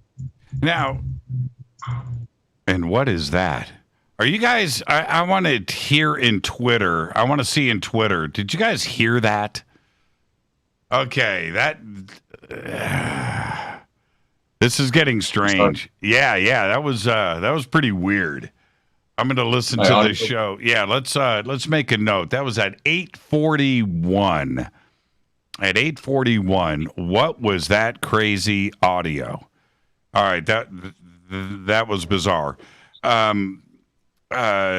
Staying on this, the other messages, you mentioned Mockingbird, you mentioned Pandolfi, and we can't get away from TTSA, Semivan, Mellon, Elizondo, and the CIA echelon that made up TTSA, with a very directed message going back out into the media, and then TTSA crumbles after 3 years. What were your thoughts when you started to see it fall apart? I don't know. I do know. I saw you smile right then. See, the audience didn't see what I'm watching, Eric. Well, you try not to piss too many people off, but man, I'm good at it. And I think I'm a nice guy. I just, I make people angry sometimes, but the truth is the truth. I did get the original emails of International, which is International Academy of Science. That was, I do apologize. That was friend request on my phone, but that was a long before TTSA ever got together. It was long before Luis Elizondo ever left. It was long before this whole TTSA got put together. The entire disclosure email, from Joe, the whole working model was used by all these guys, and so take with that what you will. But, it started back in 1995. That's how far back this goes. That's how far back this email goes. So were we duped a little bit? I believe so. I raised 4 kids. I know when one's been in a cookie jar, just by the way they bat their eye at me. And for this to come to fruition in 2017, and rockstar Tom DeLonge believes he put it all together, I was shaking my head the whole time. We have a saying in the South, bless his heart. But I don't know. I mean, the guy was knowledgeable about a lot of things. He had a crowd to speak to, so they needed that. But I think any organization that has an NDA and can't really give you any information whatsoever shouldn't be in the public eye in the first place. I mean, thank you guys for your service and letting the general public know that there are these things in the sky. But if you can't tell us anything, don't waste our time. Don't keep our attention all that time. I saw a horrible thing on my way home driving yesterday, where a dog walked out in the middle of the road. He's looking at something across the street, and the semi in front of me just plowed him. It was a terrible view. And it reminds me of how distracting ufology can be, because if you don't look the right, there's a lot of time of your life. The other part about this with TTSA were those 3 videos. Now, one of them had been out in the public domain since 2007. It wasn't released by, the Navy. But in those 3 videos, I see what I'm going to see. Others are going to see what they are going to see. When you looked at those 3 videos, what did you see? I tell you what, I've had pictures and videos sent to me from people all over the world by the hundreds, and I've never had a Tic Tac ever reported to me. I've never seen a Tic Tac. Not to say it doesn't exist. Panda bears, they existed. They were thought to be a myth for a long time. So maybe those things are out there, but to see these spheres rotating and moving at those speeds and banking at those speeds, I'm very familiar with something like that in my own yard. I don't know. It just seems like we're being put through a show for a particular reason. Before you listen to an intelligence officer or a group of them, you have to figure out how they work. I mean, I texted, or not text, I sent a email to Lou, and I said, back in 2013, there was a lot of military activity around my home. Are you aware of that activity? And Lou sent me a email back, due to my NDA, I cannot disclose any information that I may or may not know about that. So in intelligence, to the average person, they'd say, well, he may not know, but to you and I, we understand intelligence talk. That means, yes, I did, so they have to dance around it in order not to go to prison for giving away a state secret. So, I don't blame the guy, but, he really has to figure out what he can and can't say. And if he can't say anything, then thank you for your service. And you've done a lot of great things for a lot of people, especially us civilians that have been left behind in this whole subject. You're going to put these things over the ocean. You're going to put these things, in front of us only over the ocean, which is an insult to millions of American people that have seen them over their homes, over their families, and completely destroyed their worldview. So, it's frustrating. It's really frustrating for them to come out and say, well, it's only over the ocean, but, here you go.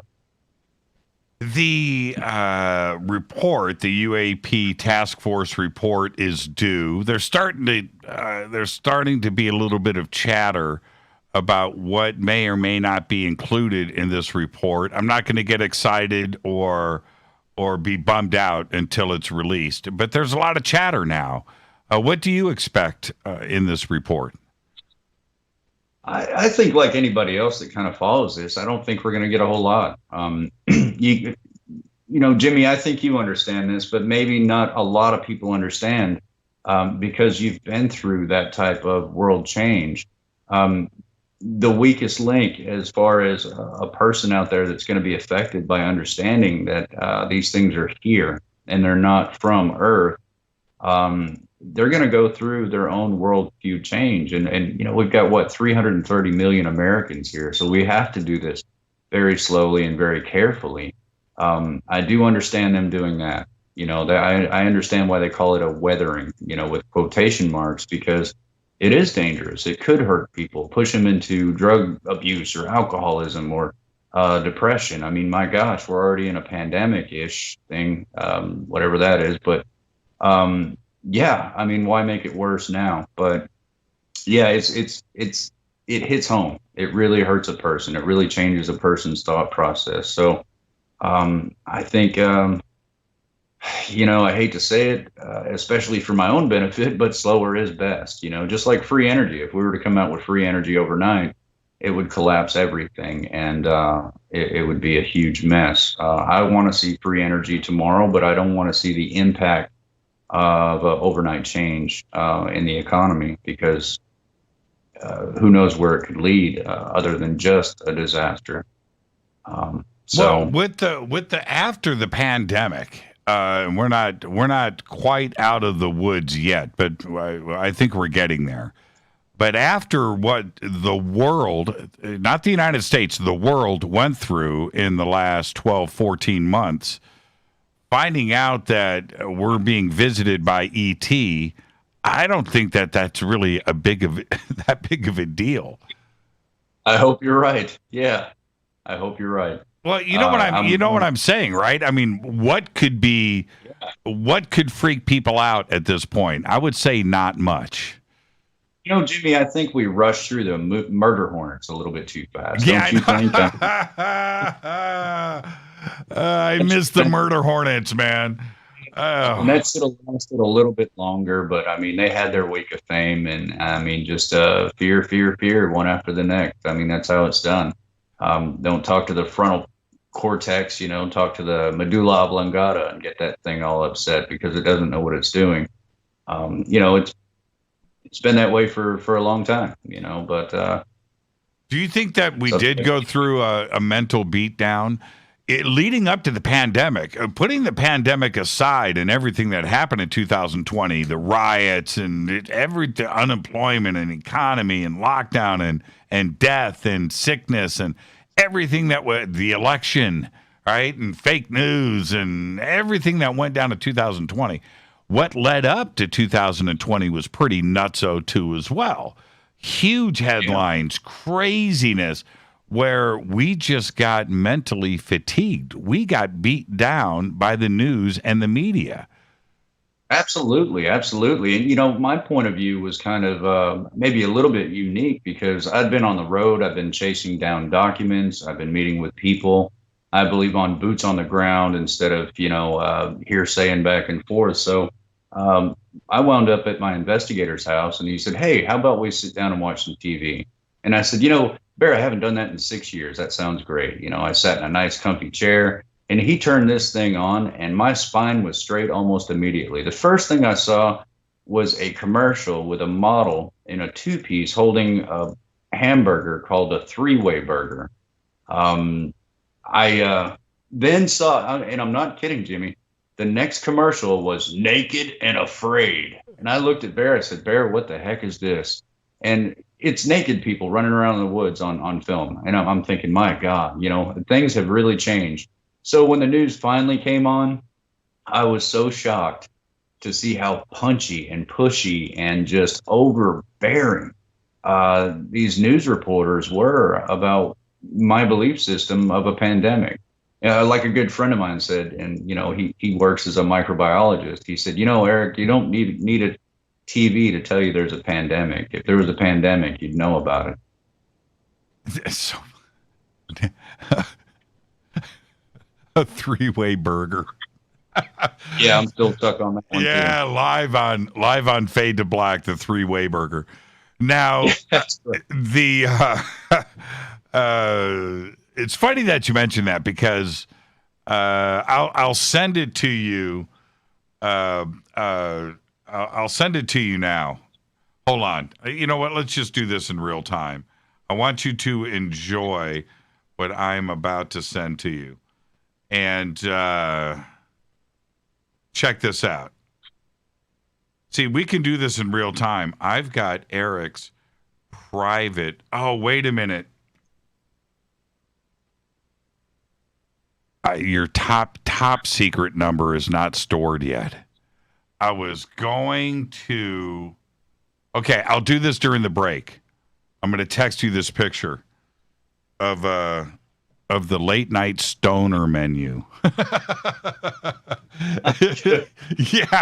Yeah. I'll do it during the break. I'll take care of it during the break.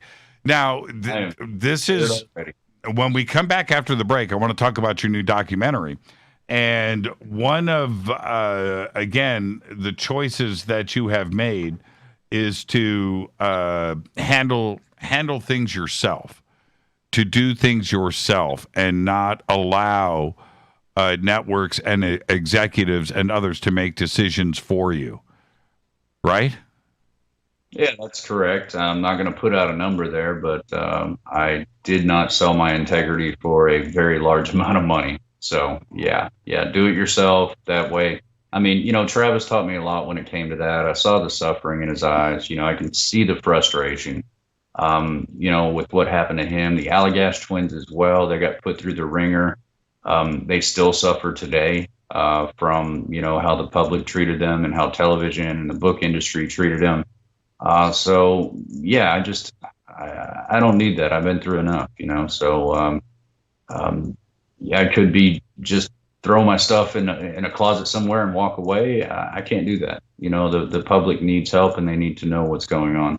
They have to. And one of the things that we are allowed to do today is we don't have to answer to the networks anymore. If you have something important to say, you have choices. You don't need somebody to direct or tell you yes or no and take the effectiveness away from you. You can go and do things yourself now. And there are ways to go and get it done. And that is something that the man has never had to deal with before, right? And this was difficult. I mean, you had to publish your own magazine. What? You had to build your own radio station with radio towers. You had to buy your own TV cameras. You had to get FCC licenses and permits and investment and millions of dollars and all. No, it's not that kind of party now. You are able to go and assemble your own team and get it done yourself your way. That's correct. That's correct. It's so much easier now. I mean, look at Woodstock. Just people that love music. We're able to pull this off through newspapers, and just imagine how powerful that would be if we had social media and radio outlets, such as yourself. I often talk about a experiencer's Woodstock that should happen someday, and I believe it will. I believe a lot of us should show up in one spot and have a good time. This is Fade to Black. I am your host, Jimmy Church. Our guest tonight, Eric Mitchell. We're going to take a quick break right here, and when we come back, we're going to talk about his new documentary. This is Fade to Black on the Game Changer Network and KGRA, The Planet. Stay with us. We'll be right back after this short break. Hashtag F2B is the sandbox. Hashtag F2BQ is Fade to Black questions. I've got some questions right here for Eric and Twitter. I'll get to all of those when we come back. Stay with us.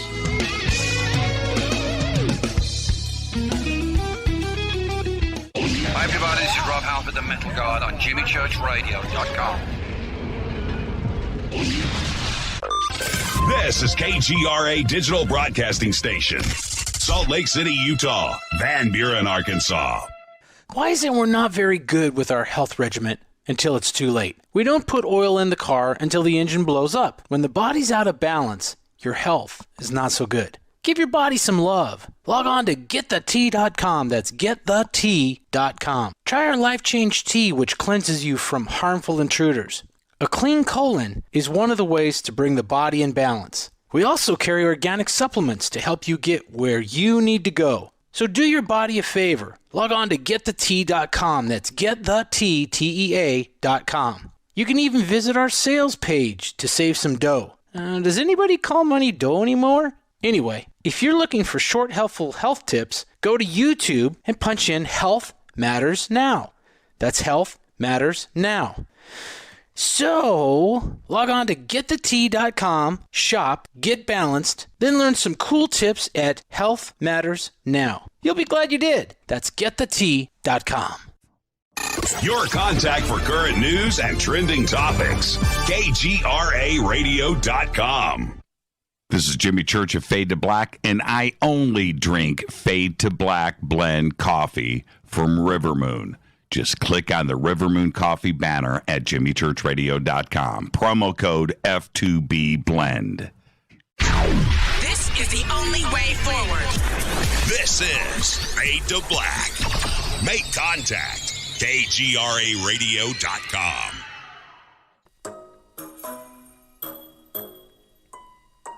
When you're in the house for longer periods of time, you can see them flying or running across the floor. Ooh, yuck. They're unhealthy, gross, and disgusting. Bugs. I loathe bugs. We keep a clean home, but occasionally bugs show up. Well, I found something that is tougher than bugs. Orange Guard. On contact, it kills hidden bugs, including ants, roaches, and fleas. Plus, Orange Guard is a residual repellent. All of the ingredients of Orange Guard are on the FDA generally recognized as safe list. Orange Guard may be used around food, humans, and pets. It comes with a 30-day money-back guarantee. Orange Guard, available at orangeguard.com, Whole Foods, and Ace Hardware.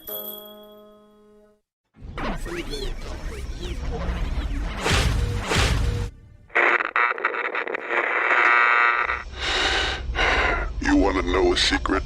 I love ponies. I really love ponies. I'm serious.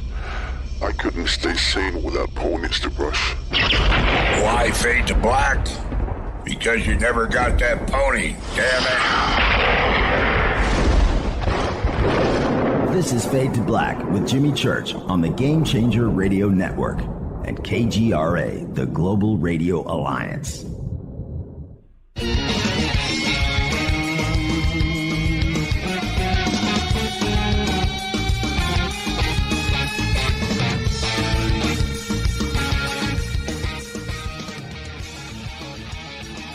Welcome back, Fade to Black. I am your host, Jimmy Church. Tonight, Eric Mitchell is here.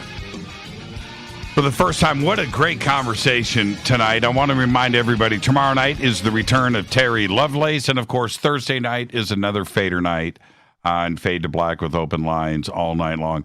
Eric, one night I'm going to talk you into coming in and manning the phones with me and taking calls all night. Could you handle that? It's pretty much what I do at home anyway. So yeah, that would be a great night. That would be a great night, and I would look forward to that. Before we get to the documentary, there's a few questions here in Twitter, and going back to the Colonel,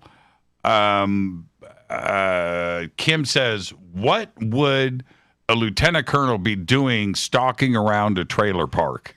Right? That's an honest question. Did you ever get to the bottom of Colonel Wood? Yeah, I did. That's how I found out about ATIP, OSAP, the Phenomenology Desk, all of that. I mean, one night we were bellied up to my car, and we were looking at this object. It was below the tree line. I mean, I could have taken my shoe off and thrown it and hit this object. So naturally, we're frozen. We're not moving. A helicopter came from behind us, dipped down below the power lines. The object immediately took off the opposite direction. The helicopter spotlighted us. It had no markings, but I can tell you it was a Black Hawk helicopter. What would a Black Hawk helicopter be doing in quote-unquote trailer park? I don't know. But he spotlighted the rest of the neighborhood, raised up, turned around, and left. It was that time I told my daughter, go in the house, brew some coffee. The military's going to be here, right? Because that's how it's supposed to work. But that's one thing people really need to know. That's not how it works. They don't show up in a bunch of black SUVs.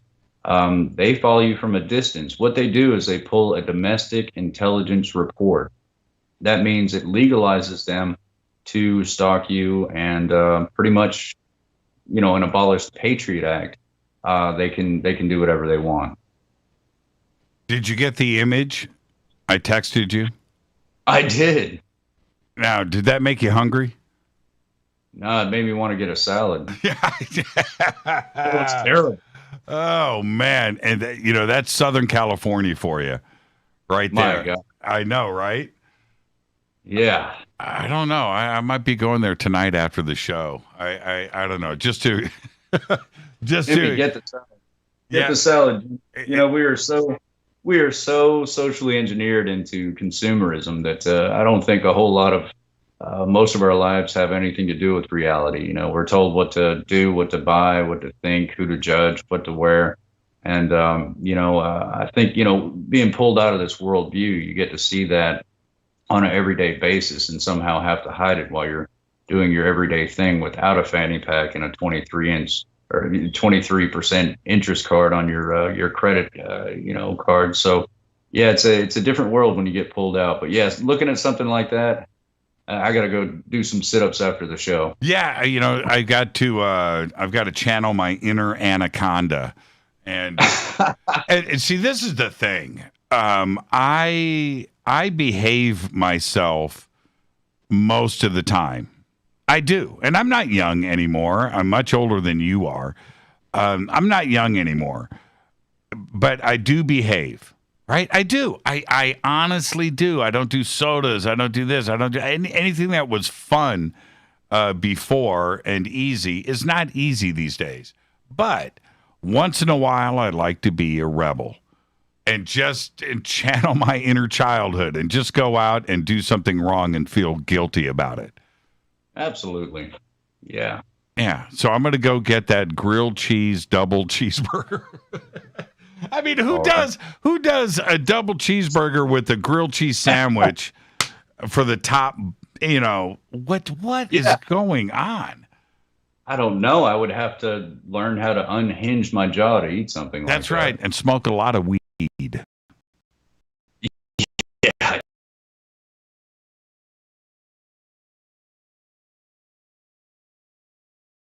Hey, this whole country, pot's legal. And you're not that much younger than me. We went through the repression of all of this, and to live in a country now that has legal pot stores. Is it legal in Arkansas yet? Only medical, but when I lived, I think it was 2018, I lived in Las Vegas. A lady I was dating at the time, me and her went into course. Sure. And we both took, I think, 2 puffs each. And let me, disclaimer here, I am from Hot Springs, Arkansas. This is where Bill Clinton came from. And I did inhale. Jimmy. You did. Okay. Yeah. Now, isn't that, I talked about this when pot was legalized here in California. Dispensaries opened up overnight. And I don't smoke. Okay, all right. Disclaimer: I don't smoke. I've smoked my share. Okay, I'm not a lamb. But I said to Rita, let's go to a pot store. Let's go to a pot store. And we walked in, and to see everything there, I felt like I was breaking the law. And I said, okay, we're going to buy some of that, some of that, some of that, some of that, bag it up, let's go. They put it in the prescription bag, which was really, anyway, we go out and we get in the car. It's on the front seat, and now I don't see any police. Right? There's no cop. I want to get pulled over. Pull me over. Right? It was so funny because you know what it was like in the old days, right? A little bit of weed in the car, you're looking for police everywhere. And as a matter of fact, you had a cop behind you just to freak you out. And almost every. Yeah, every time. And we drove straight home, and it's the most freeing thing. So cool. I love going to pot stores, man. It's a fun thing.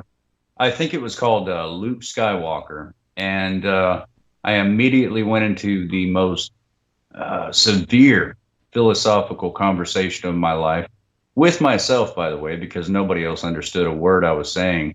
And I woke up with a chocolate Oreo ring crusted around my lips.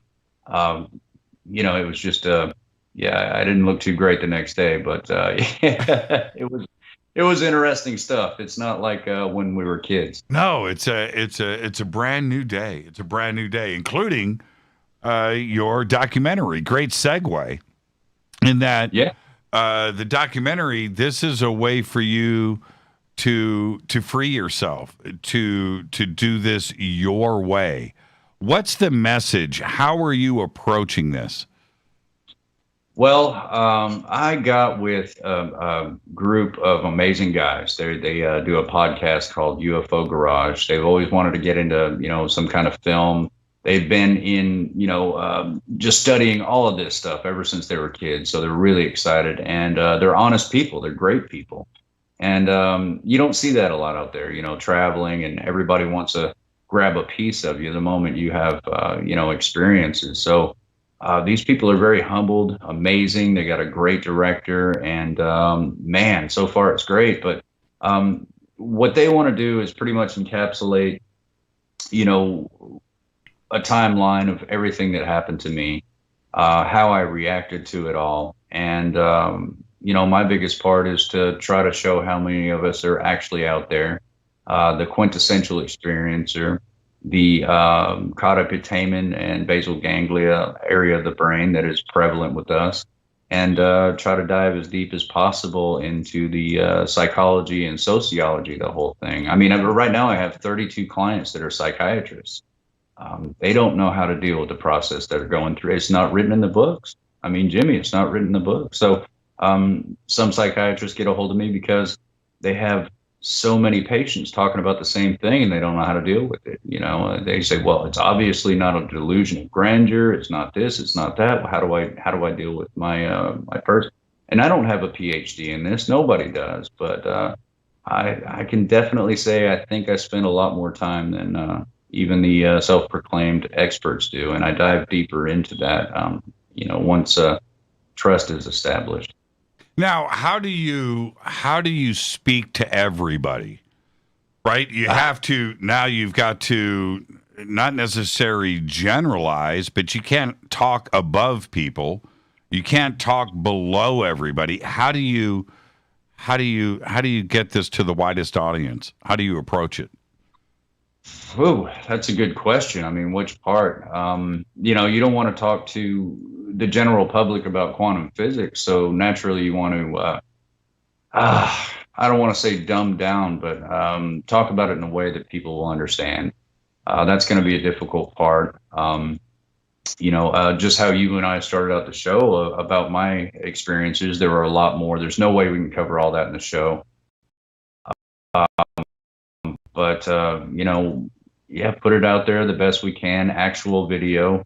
I don't want to get anybody too excited with videos and pictures and anything like that, because low visibility is what they talk about from, ATIP. It's a thing. You see this orange sphere that's blurry to your own vision. A camera's not going to help.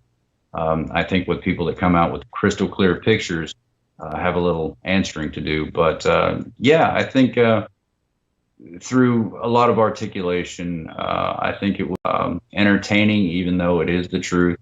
I don't like to do public speaking because, people elbow each other and go, ooh, this is my favorite part. I actually walked off on stage one time because I didn't want to be an entertainer. Look, my life was destroyed. I went through a hell that I can't even articulate and trying to on film right now. So I just think it's going to be well put together. I mean, the director is a step ahead and on point all the time, and he's got a great vision for what's going on here, and it's going to be great. Shameless plug. I've never done it before because I've never had anything to offer on a radio show, but I think I've seen a lot of them out there, and this is going to be a good one. Well, I saw the set. The set looks great, and that's gonna shoot really well. But and you mentioned video. Are you gonna incorporate animation and illustrations? We have been talking about that, even though, Jimmy, I don't feel too great about it. I'd rather just use the actual footage and let people make their own opinion about those things. There's going to be skeptics. This kind of thing gets attacked all the time. And, when my personal proof cannot be unproven, my personal, my integrity gets attacked. So it's just going to happen no matter what. And, the people that need to see this are going to, and I'm going to feel way better about my life knowing that that's out there. And if anything were to happen to me, at least the information can be obtained and I can sleep better at night. Are you bringing in other experiencers? I want to do maybe 1,000. I think Zoom only does up to 1,000 people at a time. So I'm going to have to do just maybe a Zoom meeting, hit record, and put that in there to show all of us in there. I mean, you've got Terry Lovelace tomorrow. Mm-hmm. He'll probably be on there. Excellent guy. His experiences are just intriguing. I've got him in one of my private groups, and always enjoy talking to him. I didn't know that you knew Terry. Oh God. Hey, look, us experiencers, we're not advertising, but we're meeting each other all over the world. I had no idea that you had experiences yourself, so I'm going to have to add you into a private group of, a few hundred or so you can kind of meet other people that haven't spoken a word about it in their whole life. My major thing is, people that have just had an experience. They're suicidal. They're really upset. But we have a lot of other people that have overcome a lot of things, and they're gaining a voice and they're getting stronger. And once we all do, you're going to hear all about us. It's not a cult or a clan or anything like that. It's people helping each other through something that society can't really even look at right now.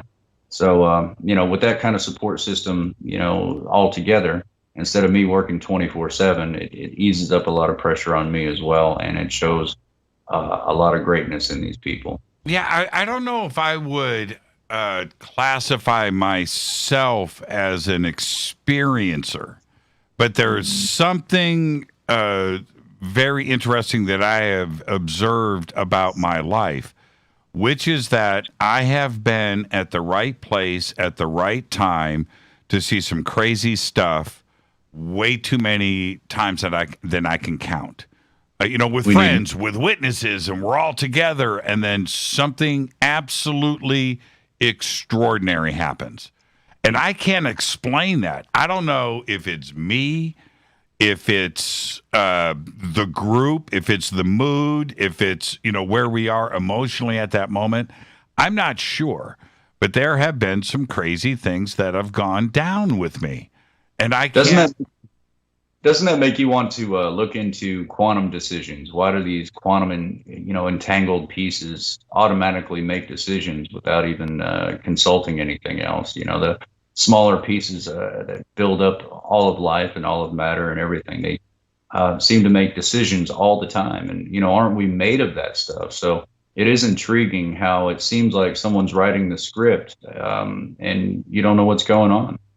You're 100% correct. And I've always considered the locality, non-locality, entanglement, down to the quantum level aspect of all of this, something that I would have never considered before.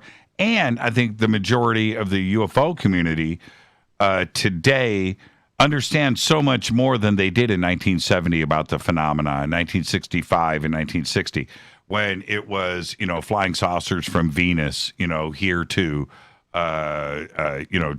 take us on joy rides on ships. And it was such an innocent way of looking at all of this. And where we are today in 2021 with understanding what is going on, I absolutely think that there is something at the quantum level. I really do. I think the universe just is that way. And we're just now starting to figure it out. Yeah, I mean, we talked about every 100 years, we think we're at the pinnacle of human understanding. But the next 100 years, think about the last 100 years. We went from horse and buggy to, having computers in our pockets. Let's not bring up the fact that they need a finger to check your prostate. I mean, I don't know where we were lost at that one, but that's got to change too. But little joke there. But the next 100 years, once we understand the quantum a lot better, we won't even recognize today. I mean, we just literally won't. Talk about predictive science. You can literally predict how reality is going to change all the time instead of being a victim to whoever's writing the script in the first place. Hey, one of the best points that I think we can always drive home and absorb this thought. In 68 years, from 1900, where no electricity, no stereo, nothing going on. 1900, horse and buggy, 1900. 68 years later, Jimi Hendrix. Yeah. Holy crap, right? I mean, yeah. Think about that. Well, Jimmy talked about, the people from Mars, he certainly did. Yeah. Music and all that stuff. Matter of fact, Grant Kamen wrote a book on so many famous musicians that kind of download this, and, as far as us talking about the caudate putamen, basal ganglia, antenna reaching out and pulling in information somehow in some way, possibly quantum entanglement. Look at Nikola Tesla. He would sit with two bells in his hand in a chair, and when he'd fall asleep, the ball would fall out of his hand, hit the ground, and the first part of the brain that wakes up is that area. And he claimed that, the people from Mars gave him a lot of inventions too. Einstein's thought experiments always pulled him into the right hemisphere of the brain. They did slices on that. So, look at Marconi. If you look at history, a lot of these inventions seem to come from these people that understood, as soon as I wake up, I'm most creative. As soon as I do this, I'm most creative. So they idolize that part of their brain. And, of course, you're going to enlarge it over time with habitary neural synapses. And you're going to tap into that. It's funny how religion teaches us that left-handed people are the devil, at least when we were kids. And taught to write with our right hand, especially Catholic churches, because the right brain, is connected to the left arm, which is revered as the devil and all that stuff. So I can ramble on about all that, but, I think that's some things that people might want to look into, especially ancient history. And with this advancement that the UFO community has made, and I mean, I think since 1995, 2000, where we are today, huge steps. But I'm a little bit confused about the nuts and bolts aspect, which you brought up at the front of the show. Are we looking at craft that have traveled for 10,000 light years, or are we looking at craft that just arrives? Right? Just arrives from wherever in the Milky Way or the universe. It's just here. There isn't these vast distances that are traveled. And I've made this transition in my mind that there's got to be something easy for them to do. It's not a 10,000 light year trip in a generational spaceship, right? For them, it's easy. No, it's got to be easy. I mean, in the quantum world, I mean, if you think about it, you being this amazing being, you by being this organism call into being light, heaviness, hardness, everything. Without the observer, nothing would exist whatsoever. So there's a lot of power in that. There's a lot of power in consciousness. Existence would not exist. If you were to stare at a particle, it'll remain solid and keep a camera on it. You got to lunch, the particle becomes a waveform. So the confines of reality are barely scratched by us banging our chests. These guys are getting here and they're doing it really quick. They're doing it immediate. They're doing it fast. I've seen these things disappear and reappear in different spots. What I have observed just with my own eyes, these things are not linear whatsoever.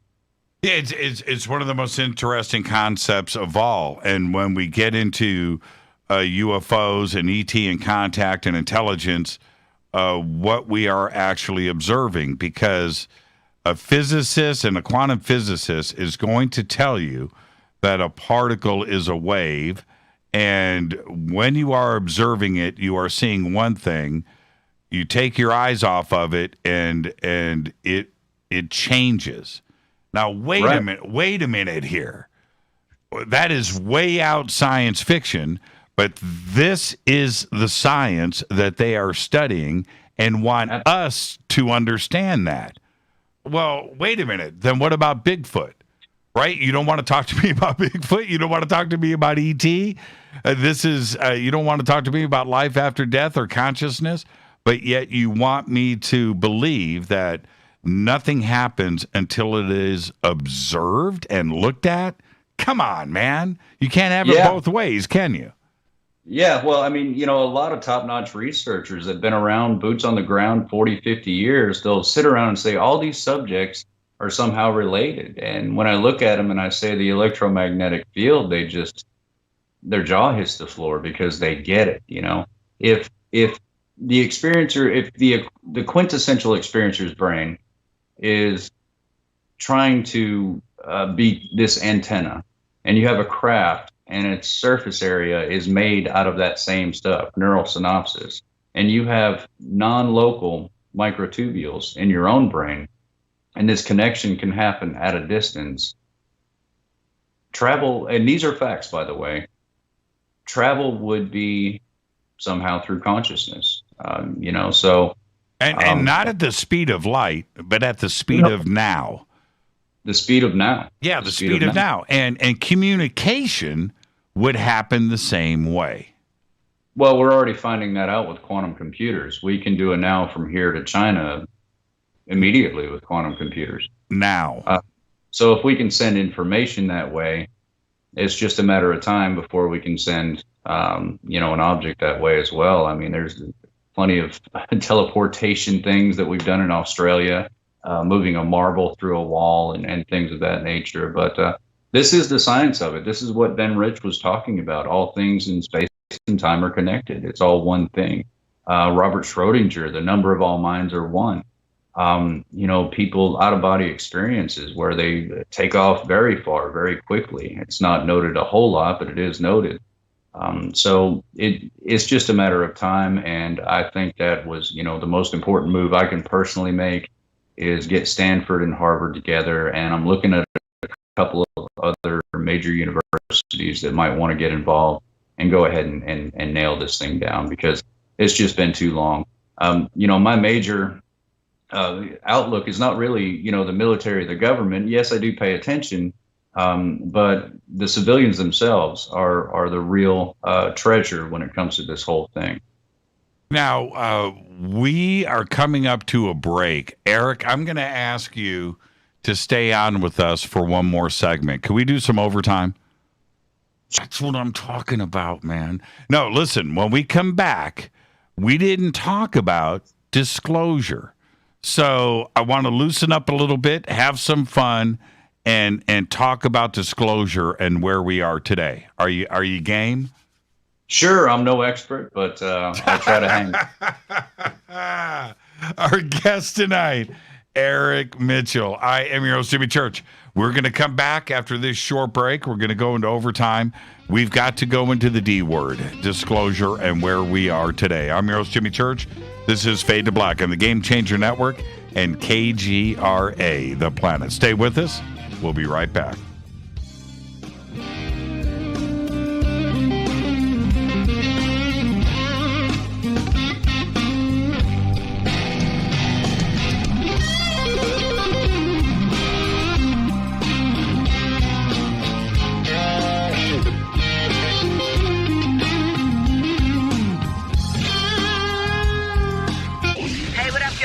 Vivica Fox here, and you are listening to my boy, Jimmy Church, on JimmyChurchRadio.com. Despite popular opinion, reading a book will not make you smarter. But listening to Jimmy Church will. This is Jimmy Church of Fade to Black, and I take Life Change Tea supplements every single day. It's what I do. Click on their banner at JimmyChurchRadio.com. When you take the beans from Central America with dashes of Indonesian and African mixed in and then roast it to the dark side of Fade to Black, you create the ultimate brew of fringe. Introducing the Fade to Black blend from Rivermoon Coffee. Yes, Rivermoon's darkest customized roast was created for the love of Fade to Black. The alchemy of masterful roasting and smoking the beans is in every sip of this full-bodied, dark Java. I need my coffee dark, deep, with distinct bittersweet chocolate highlights, just like the bunker. Leaning further into the darkness of the roast is Fade to Black blend from Rivermoon Coffee. Just click on the banner at JimmyChurchRadio.com and use the promo code F2BBLEND for 15% off of your order today. Hello, my name is Billy Carson, and I am a best-selling author and the founder of ForbiddenKnowledge.tv. Together with my team, we have built an all-new conscious streaming TV platform designed with every family member in mind. If you have ever wanted to travel the world and attend lectures and workshops from your favorite speakers but weren't able to, look no further. forbiddenknowledge.tv. There are dozens of workshops and lectures from speakers you know and love. We have also included amazing categories to assure that your consciousness is entertained and elevating on a daily basis. Amazing interviews, ancient history, ascension knowledge, wisdom teachings, documentaries, conspiracies, mysteries, health and fitness, conscious cooking, meditations, finance, yoga, and so much more. To start your free trial on any mobile device or computer, surf to forbiddenknowledge.tv. That's Forbidden Knowledge with the number 4, forbiddenknowledge.tv. Again, visit forbiddenknowledge.tv today. Are you intrigued by Paranormal Talk Radio? You'll love the new Paranormal Radio app from TalkStream Live. You'll find a great selection of talk shows covering UFOs, ghosts, strange phenomena, and much more. Download the Paranormal Radio app now and start listening to the very best in paranormal talk entertainment, including the network you're listening to right now, the Paranormal Radio app. Free in Google Play and the iOS App Store. Erica, Brittany, Gabby, and you're listening to JimmyChurchRadio.com. It's not a lifestyle we chose. We were born this way. KGRARadio.com.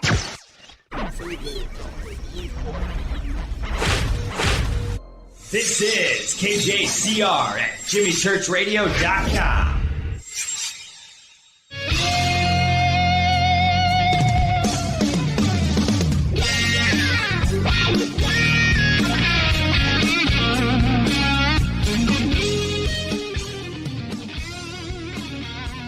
Welcome back, Fade to Black. I'm your host, Jimmy Church. My headphone cable's all tangled up under my wheels. There we go. Fade to Black. Our guest tonight is Eric Mitchell, and we are going into overtime, folks. And the phone lines have been ringing, but I am ignoring them because we're just going to have a conversation. And now, Eric, I want to start here. Something simple.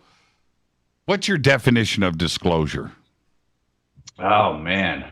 Gosh, I've always enjoyed hearing somebody else talk about it. Tell you the truth, the little disclosure, big disclosure. My definition, or maybe more of a thought process, is, a football. A thing gets tossed around, it gets fumbled, it gets thrown back.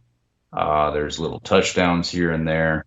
It's a very important ball, and there's no definitive way to talk about how this game's going to play out.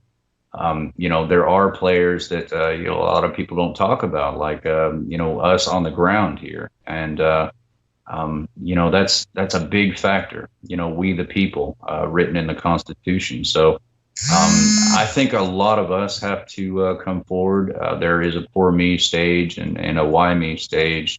And then there's a stage eventually, if you do this healthy enough, you can go about it to what do I do with this new life? And I have to accept it eventually and move forward with it. And you don't live a whole life if you don't do something with it. And I see that kind of suffering every day. So that's a big factor. That is a huge factor. And we the people, like I said before, ugly people are always going to put their hands on a position of power, and this is a very powerful thing for the human consciousness. So I believe it's going to be swayed in many different directions by people that want to do that. Put it on the news as something that maybe it's not. So I mean, there's going to be a lot of hands in the fire when it comes to this. There's greed, there's power, there's war, there are victims. A lot of confusion. There's people that are maybe overly religious that do not want to accept it. There's nothing that won't change. There's absolutely nothing that won't change. Now, what do you do when an experiencer comes to you and goes, "We're in the days of disclosure, man. This is great." How do you respond? I guess, most people can't see my smile right now.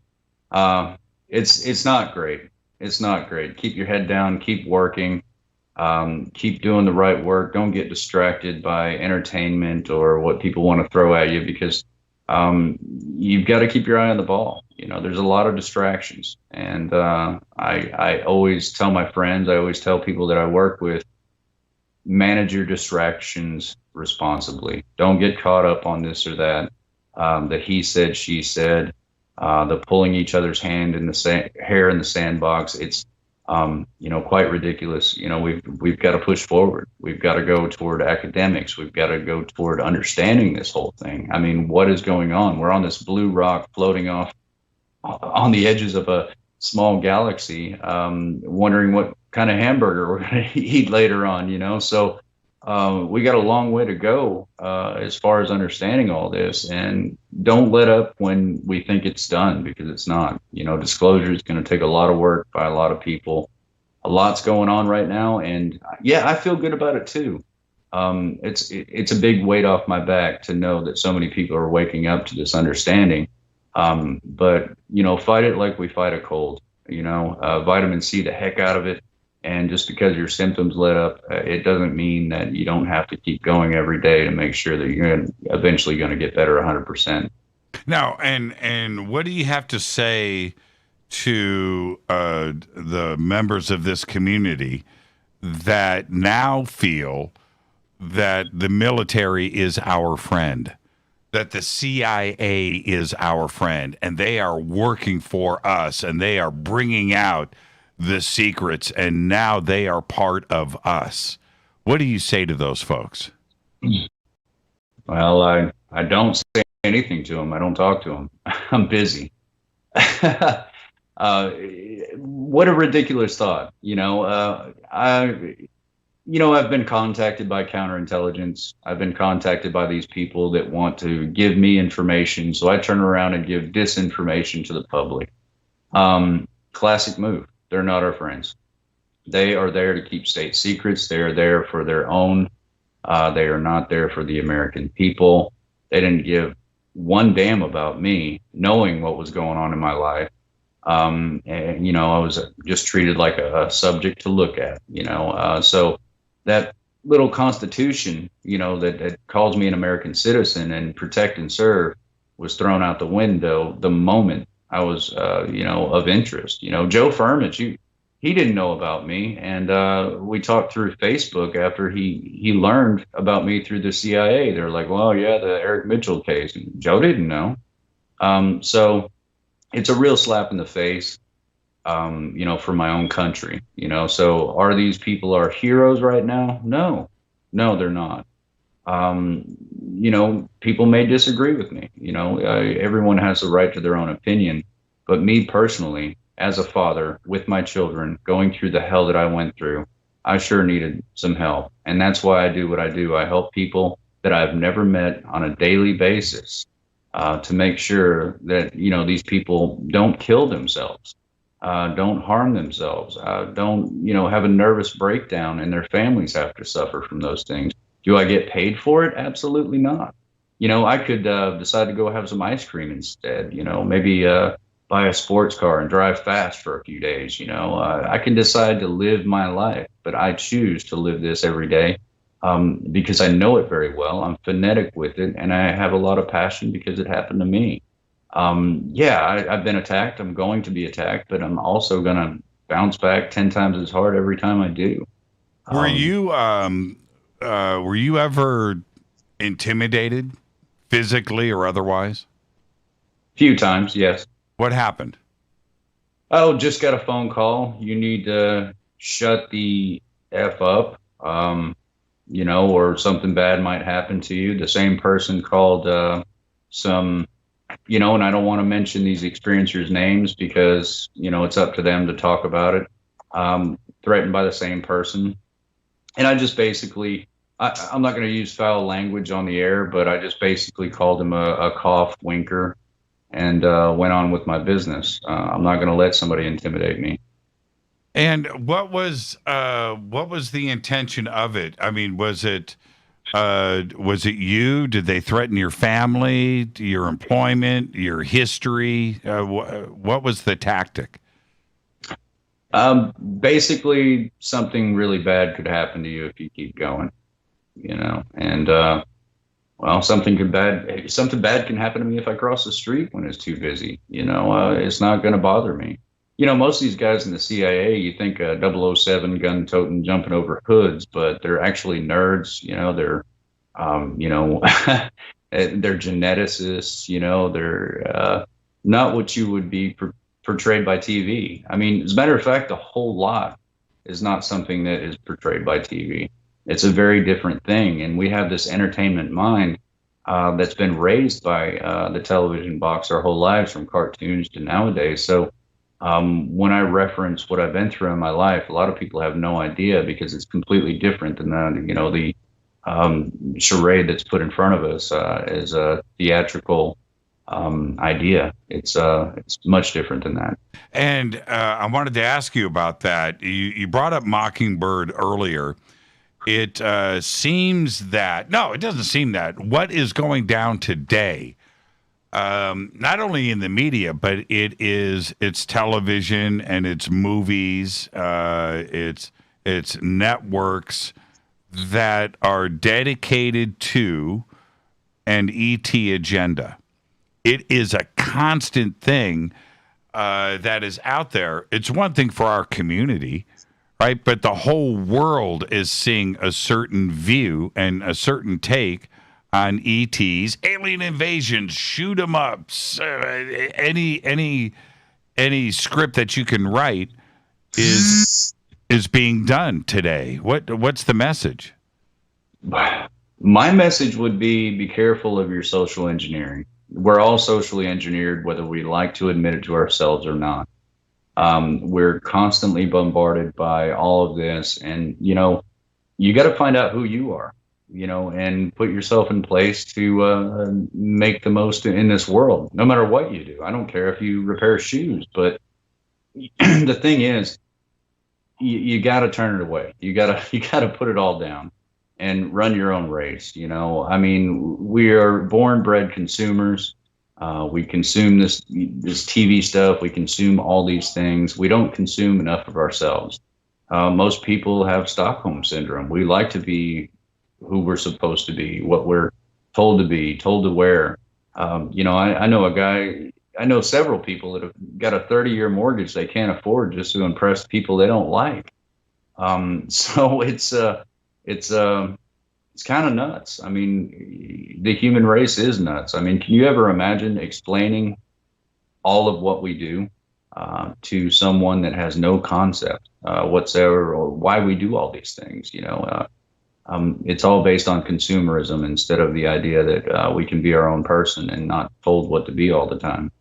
The idea of the government suddenly being our friend and disclosing an ET presence is, although anything is possible, okay? Anything is possible. But sure. Isn't the government, if that is the case, and for those that are supporting this issue, isn't the government setting themselves up for answering a lot of difficult questions? You brought up free energy, for example, right?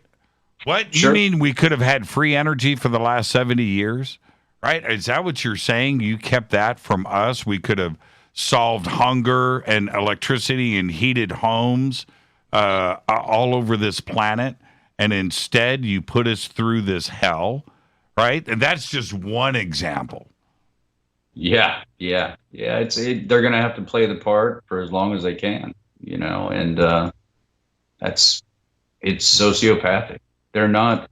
This is the biggest misunderstanding that people have. A decent person has a lot of trouble understanding that there are indecent people in the world.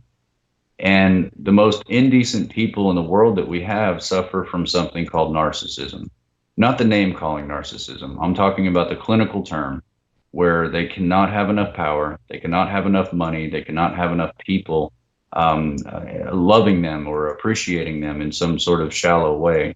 And you and I can't understand that kind of thing. I mean, we're not that. So it's not within our nature to be able to. We just have to educate ourselves one way or the other to understand this particular condition, because these are the people that go for power. If the Dalai Lama decided to be president of the United States, I'd have a ballot in my hand. I'd be ready to go. I mean, imagine this country, imagine this world, if someone like that was in a position of power. But he doesn't drive to do something like that. He doesn't have to feel important being in a position. He's important because he knows himself.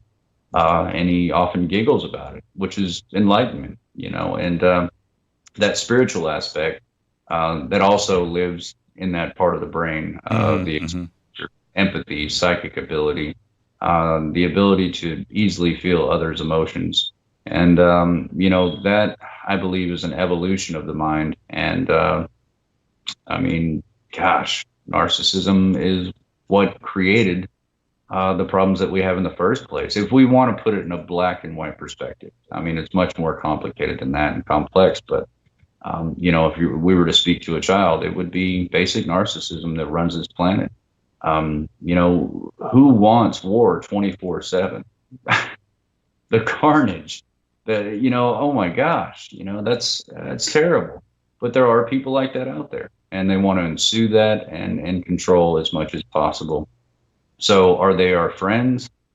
Maybe in their best ability, maybe in their best idea of that ability. But when it comes to us, maybe not enough. Now, the question that I have, especially with the sightings that I have seen, I can't explain one thing away. With everything that I've seen, why do we have a beautiful orange sun-like sphere in Hot Springs, Arkansas, but we don't have it over City Hall in Los Angeles? No, we do. We do. It happens all the time. I get phone calls from all over the world. Well, that's not what I'm suggesting here, Eric. I'm suggesting, why isn't CNN broadcasting from Los Angeles City Hall with something about, where is that? And I've seen crazy things. I know what's going on. I know it's real. But why don't we have the big reveal for the planet?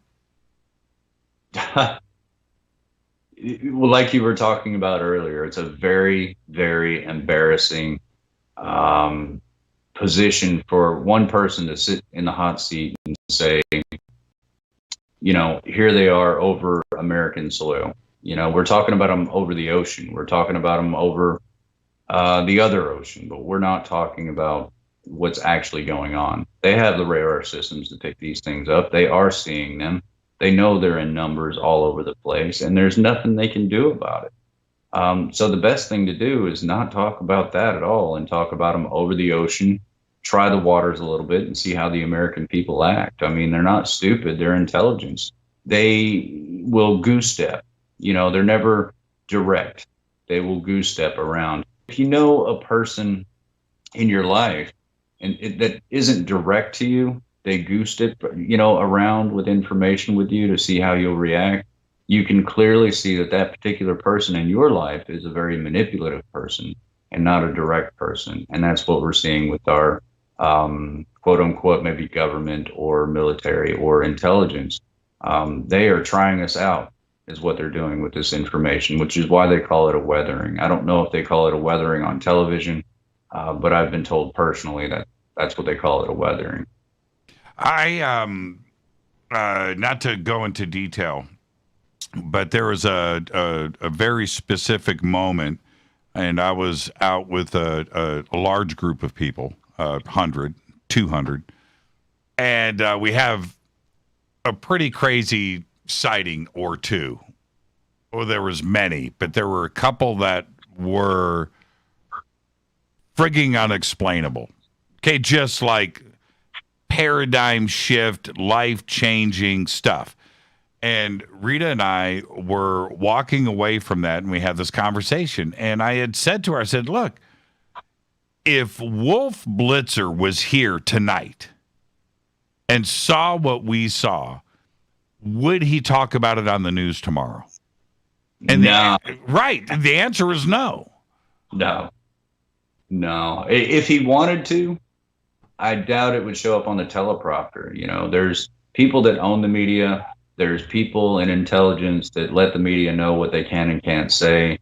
There are, the owners of the 6 major media corporations are owned by the oil corporations, and they own the propaganda as well. So not to sound too much like a conspiracy theorist, but if you do your homework, this whole thing is, kind of rigged up a little bit.